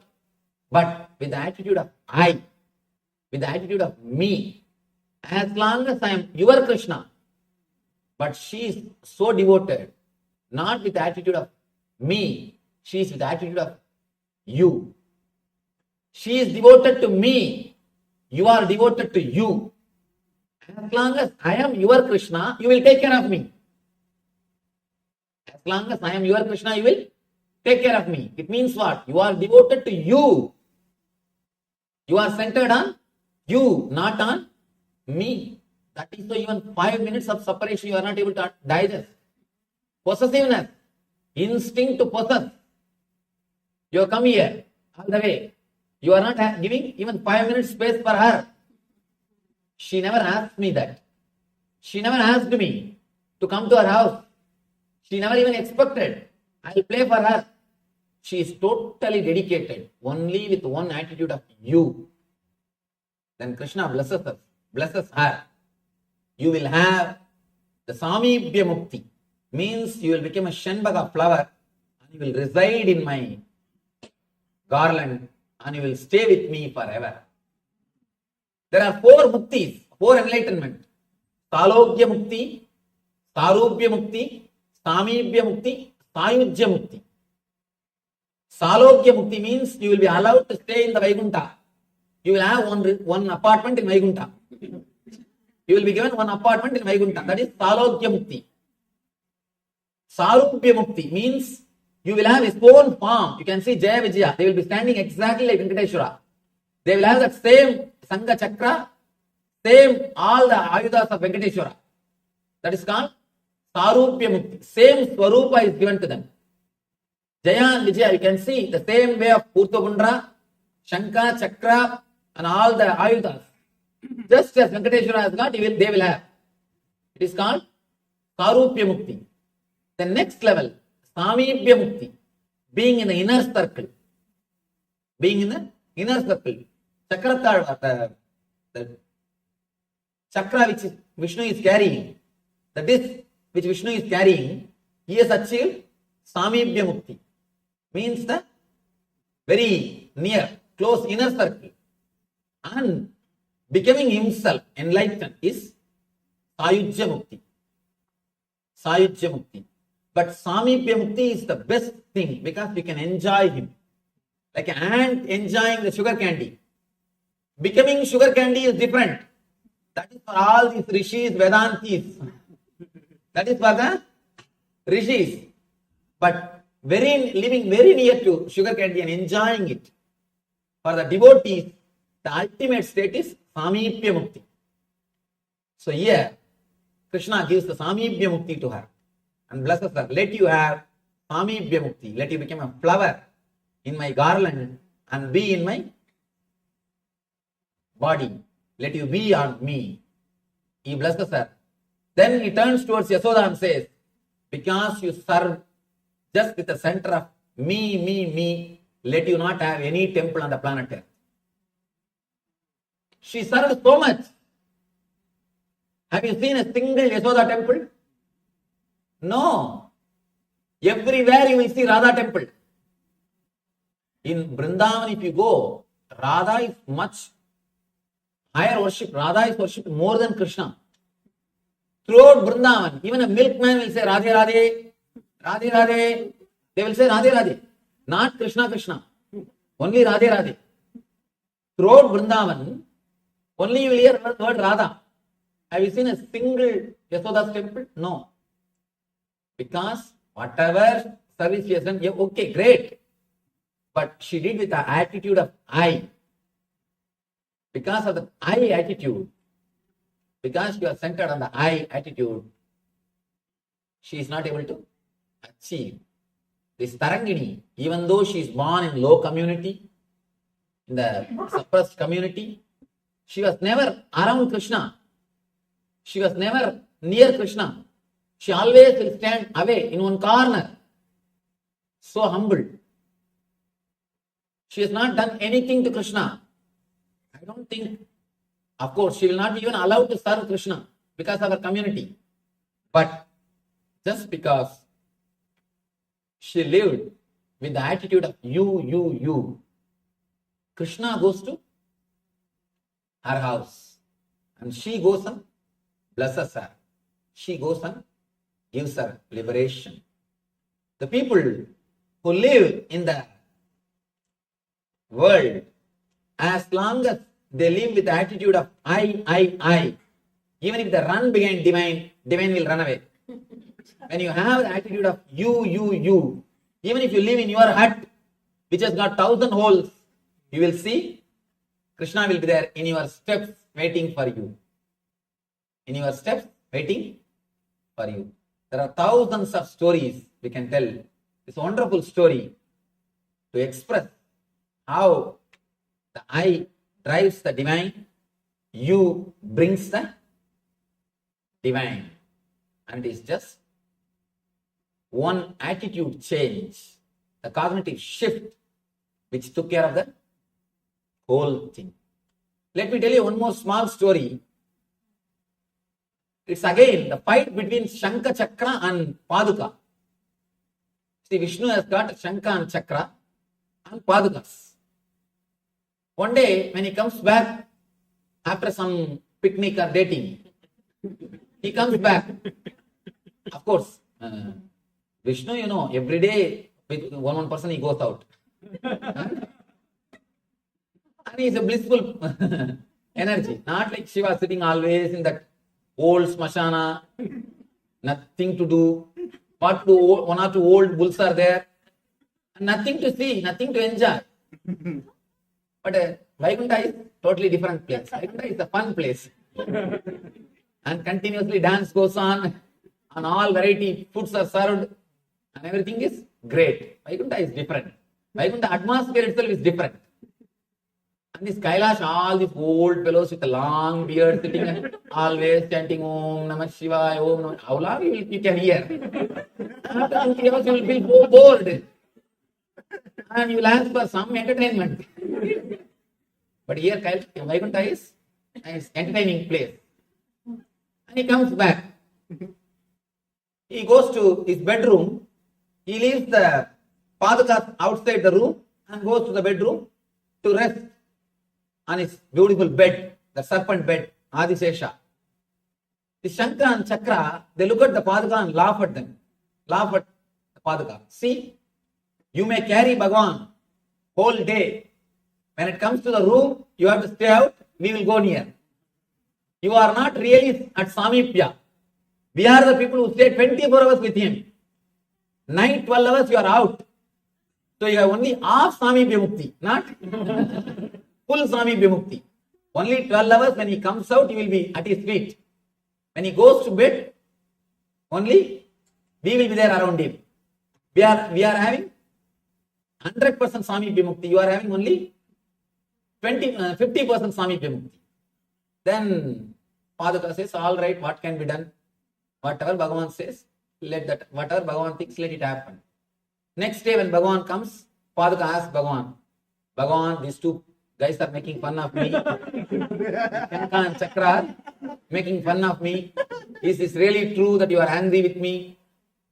And I have only 50% Samipya Mukti. Is it really true?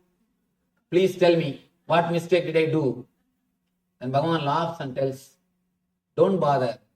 Attitude at time doesn't mean that you are some important or you are not important or they are important. Attitude at time does not show favoritism. I have no favoritism. Let you understand, each one has got different place, different work, different things to do. Then Bhagavan says, by worshipping Shankha or Chakra, you cannot get mukti.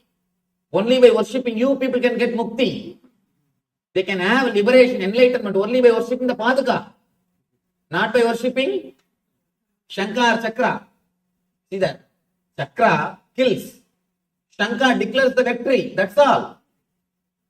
By worshipping Shankar and Chakra, you cannot get liberation. But by worshipping Padukas, you can get liberation. Then Bhagavan says, they have their duty is different. Your duty is different. Your responsibility is different. Your place is different. Understand, the Shankar and Chakra cannot give enlightenment. Only you can give moksha. Only by holding you, people can achieve moksha. Then he says, whatever is said and done, these guys have made fun of you. Let both of them take birth in the planet Earth and worship you for 14 years. Shankar and Chakra take birth as a Bharata and Shatrugna, worship the Paduka for 14 years in Ramayana. They come down as Shankar and Chakra, worship the Padukas for 14 years. Just because they made fun, 14 years, let them worship you. And understand, only you can liberate them. The Bharata and Shatrugna do Paduka Puja. 14 years, Paduka is only kept in the throne. Shatrugna and Bharata, they do service to the Paduka. Paduka is the king. If you know the Ramayana story, you know. In Ramayana, both of them, Shankar and Chakra, the Bharata and Shatrugna, they both serve the Paduka and get the liberation. So understand, some may have some responsibility. Some may have different responsibility around the master. But if these guys think some are important, some are not important, the difficulty will be, there will be difficulty. The person who thinks he is important, he will be made to stand in front of a person who is considered as unimportant. Shankar and Chakra, they started thinking me. So, naturally they have to suffer. The Paduka says, you. Naturally, it receives the worship. Then Bhagavan blesses. Let this Shankar and Chakra worship you and then have the liberation. Then they will never talk about you.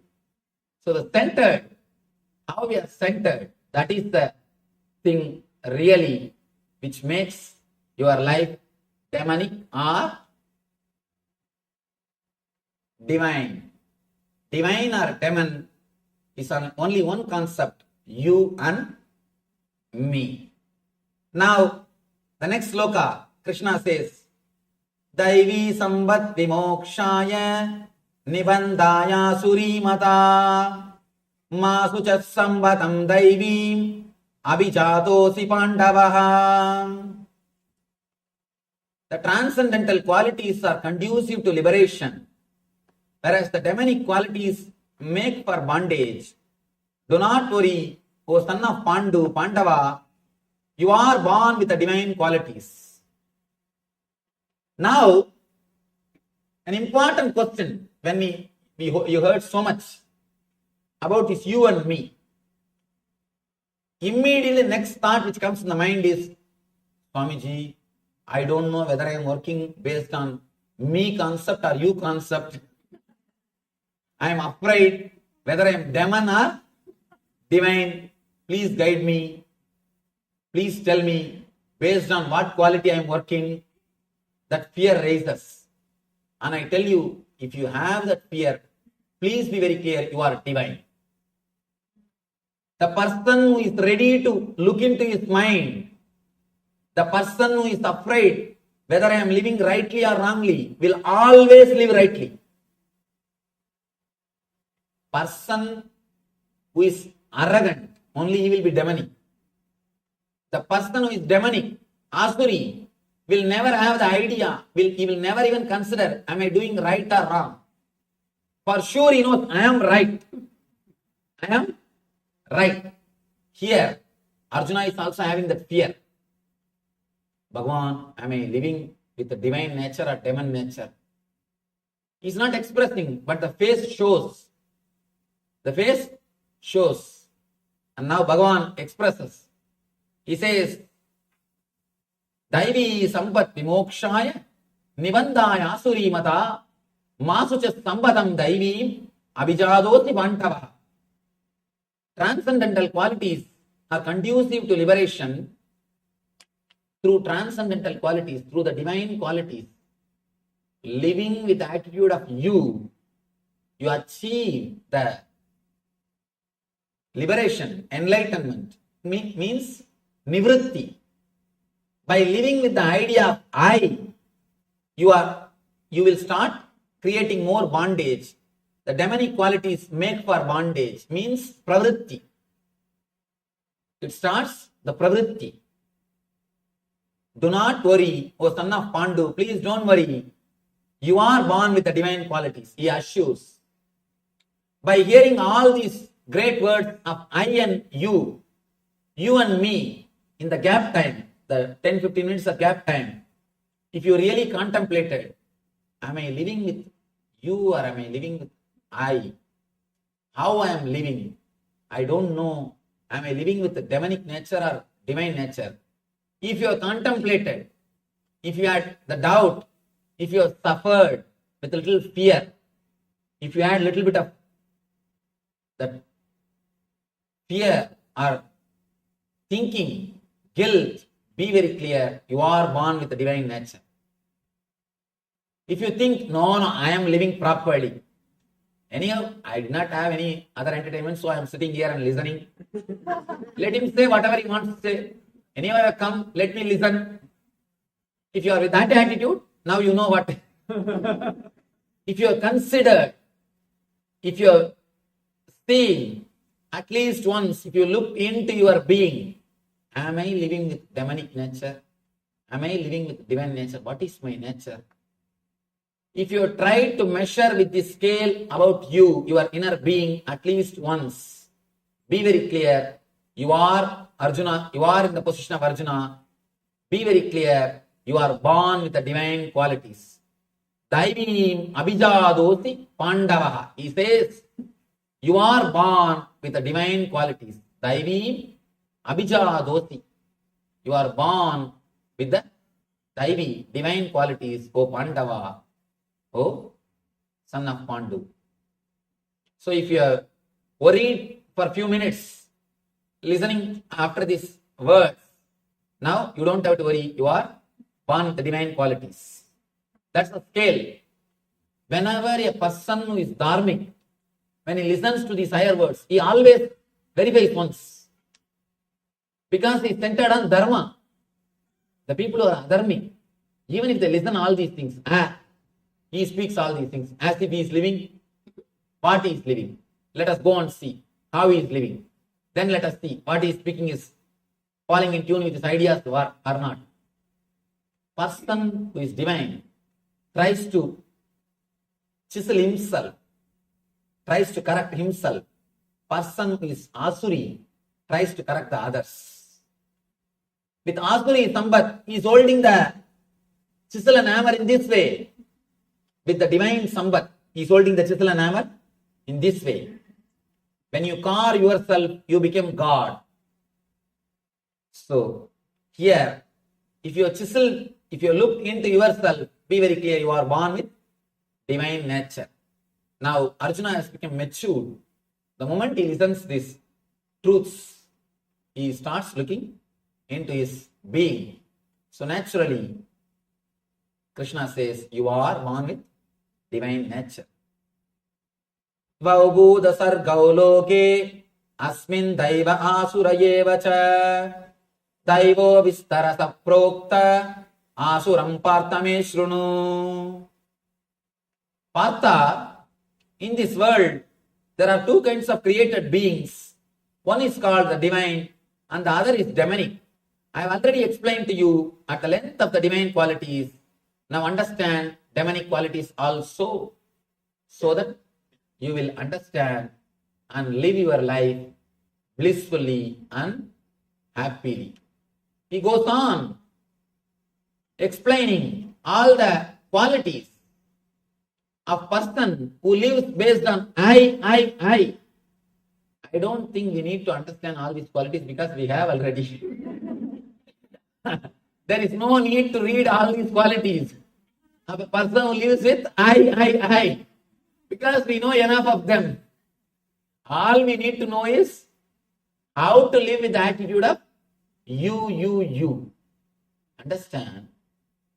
When you live with the attitude of you completely forget you. You disappear into the existence.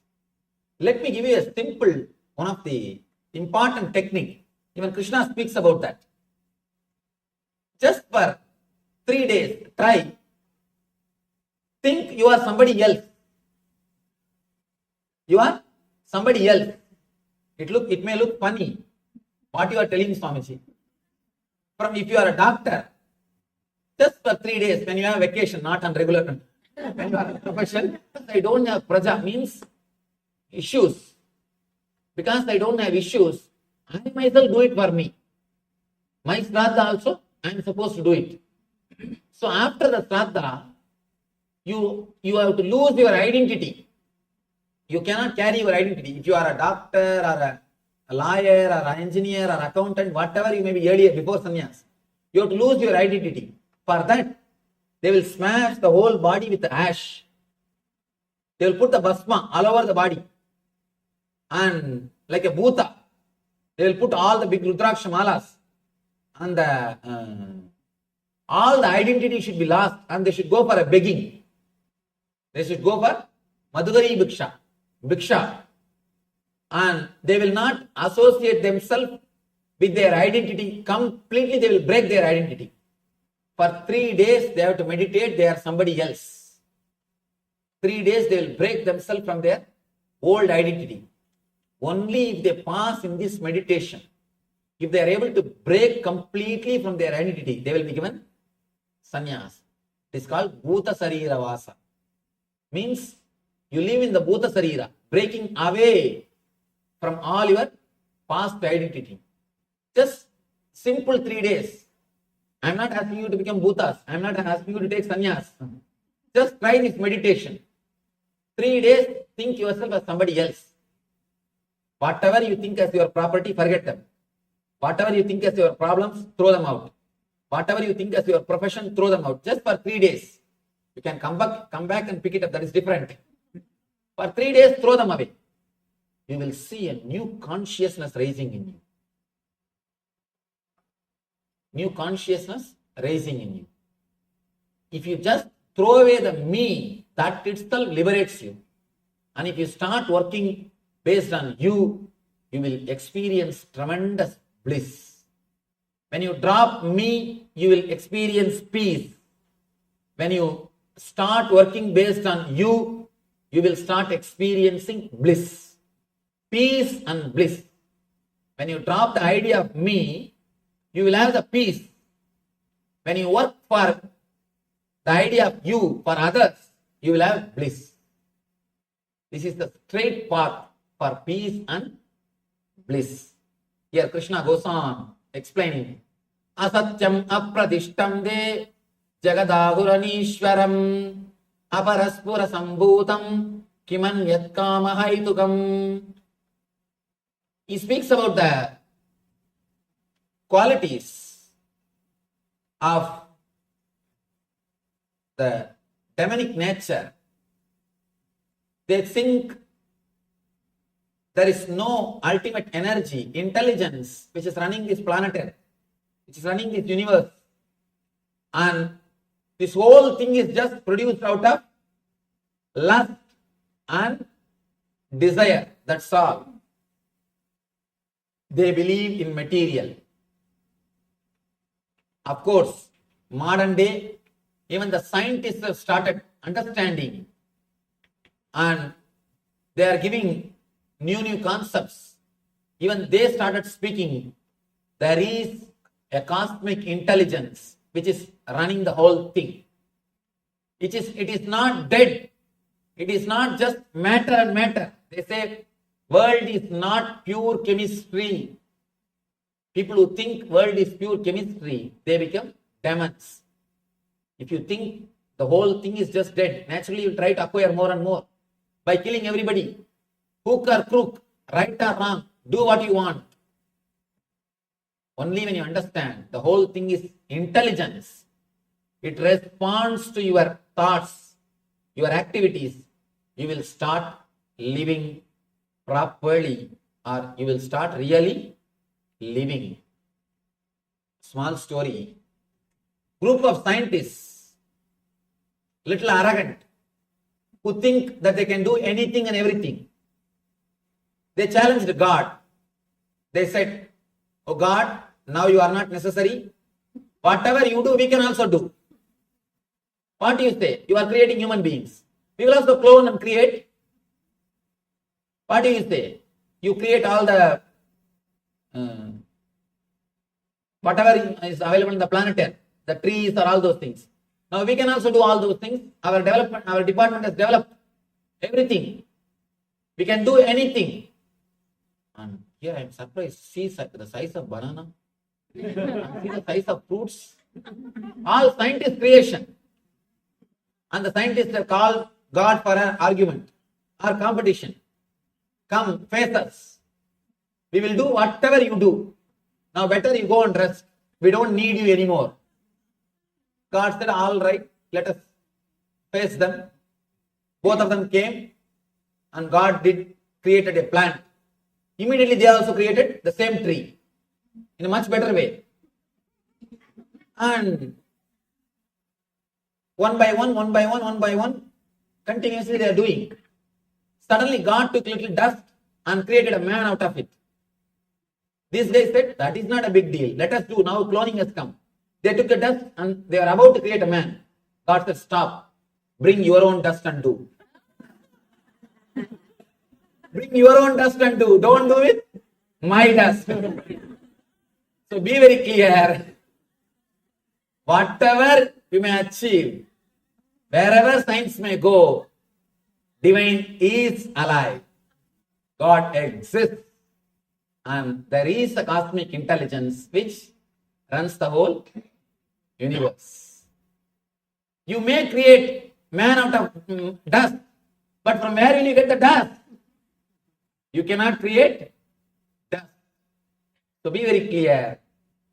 There is a pure intelligence and energy which exists. But people who are demonic, who are centered on I, and me, they think everything is me. They think the whole world is known to them. They think the whole logic and calculation of the world is known to them. They think, I know all the logic and calculation. This is the way things happen. This is the way it has to be done. They think they know everything. Person who thinks he knows everything, one simple thing should be done. He should be simply get married. You should get him married. Just put him in. Just get him married. Then everything will become all right. And I have seen these young guys, when they come, these parents will force them to fall at my feet. I never like forcing somebody to fall at the feet. And these guys, if they don't want to fall, they can go. But they will not go. They will stand there and will ask me questions. Why should they fall at your feet? And I tell them, I am not telling you. But their arrogance is so much. They will be asking all questions. I tell them, I am not asking you. Why should you stand here and argue?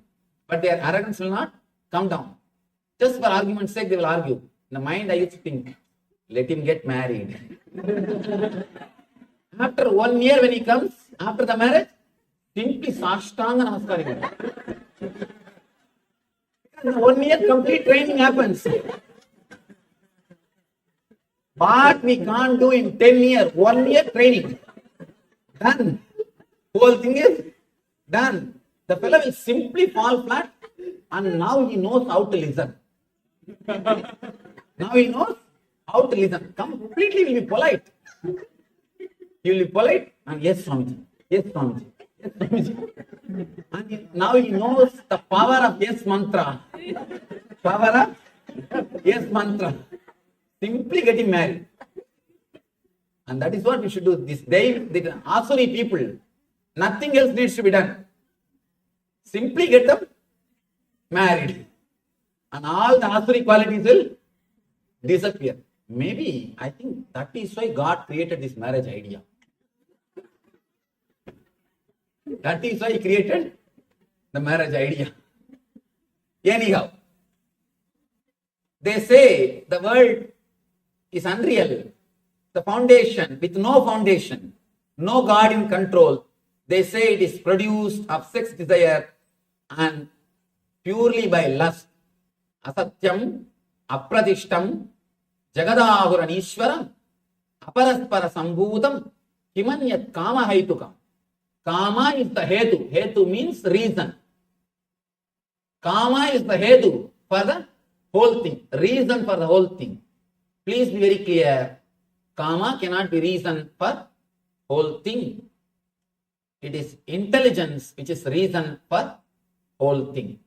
The Shakti or the divine is the cause and effect of this whole Jagat. That is Karana and Karya. In both the level, it is divine which is responsible for the universe. But when you think the lust is the responsible or just you are the responsible, you start thinking, you start working with one idea of me, me, me. Here, Krishna explains the same concept in a deeper way, and he gives a beautiful punchline. Chintam aparimeyancha pralayantam upasrita kamo babhoga parama edavaditi nischita asabhasastadairvatta kama krodha parayana ihande kama bhogartam anyotananta sanjayan. Taking the shelter of excessive anxiety that ends only with their death. Very clearly he says, the anxiety ends only with death. Some people, even at that time, it doesn't end. They will be waiting. I paid insurance and these guys are not putting proper casket. They are not putting the proper marble. I paid insurance. I paid so much of money for insurance, so much of insurance I paid. See, they are not putting sandwood box. They are not putting these proper things. Even after that, the worry will not end for some people. That ends only with their death, engrossed in the satisfaction of desire, and regarding gratification of their desires as their sole objective in life, they believe in these bound in 100 loops of hopes, wholly occupied by lust and anger. They use immoral means, adharma, ihante, means to accumulate wealth for the satisfaction of their desires. These are all the qualities of demonic nature. Please understand, if you have any of these qualities, I am not asking you to change the qualities, change the attitude. Change the attitude. Otherwise, it is up to you. You can live as you want. And it is your responsibility. If you have any of these attitudes in your life, understand, change the being. This is time to start living with attitude of you, and experience the bliss. Let us pray to the ultimate energy, Parabrahma Krishna, the divine consciousness, to bless us all, experience the Daivi Sampat, divine qualities, and establish us in eternal bliss. Nithyananda. Thank you. Vasudeva Sudam Devam Gamsa Chanoramardanam Devagi Paramanandam Krishnam Vande Jagadgurum.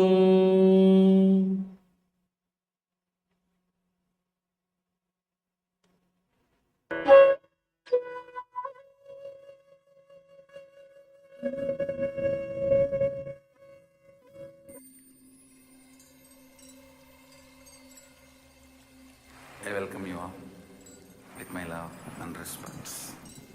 Let you all open all your three eyes. Om Nithyananda Paramashivoham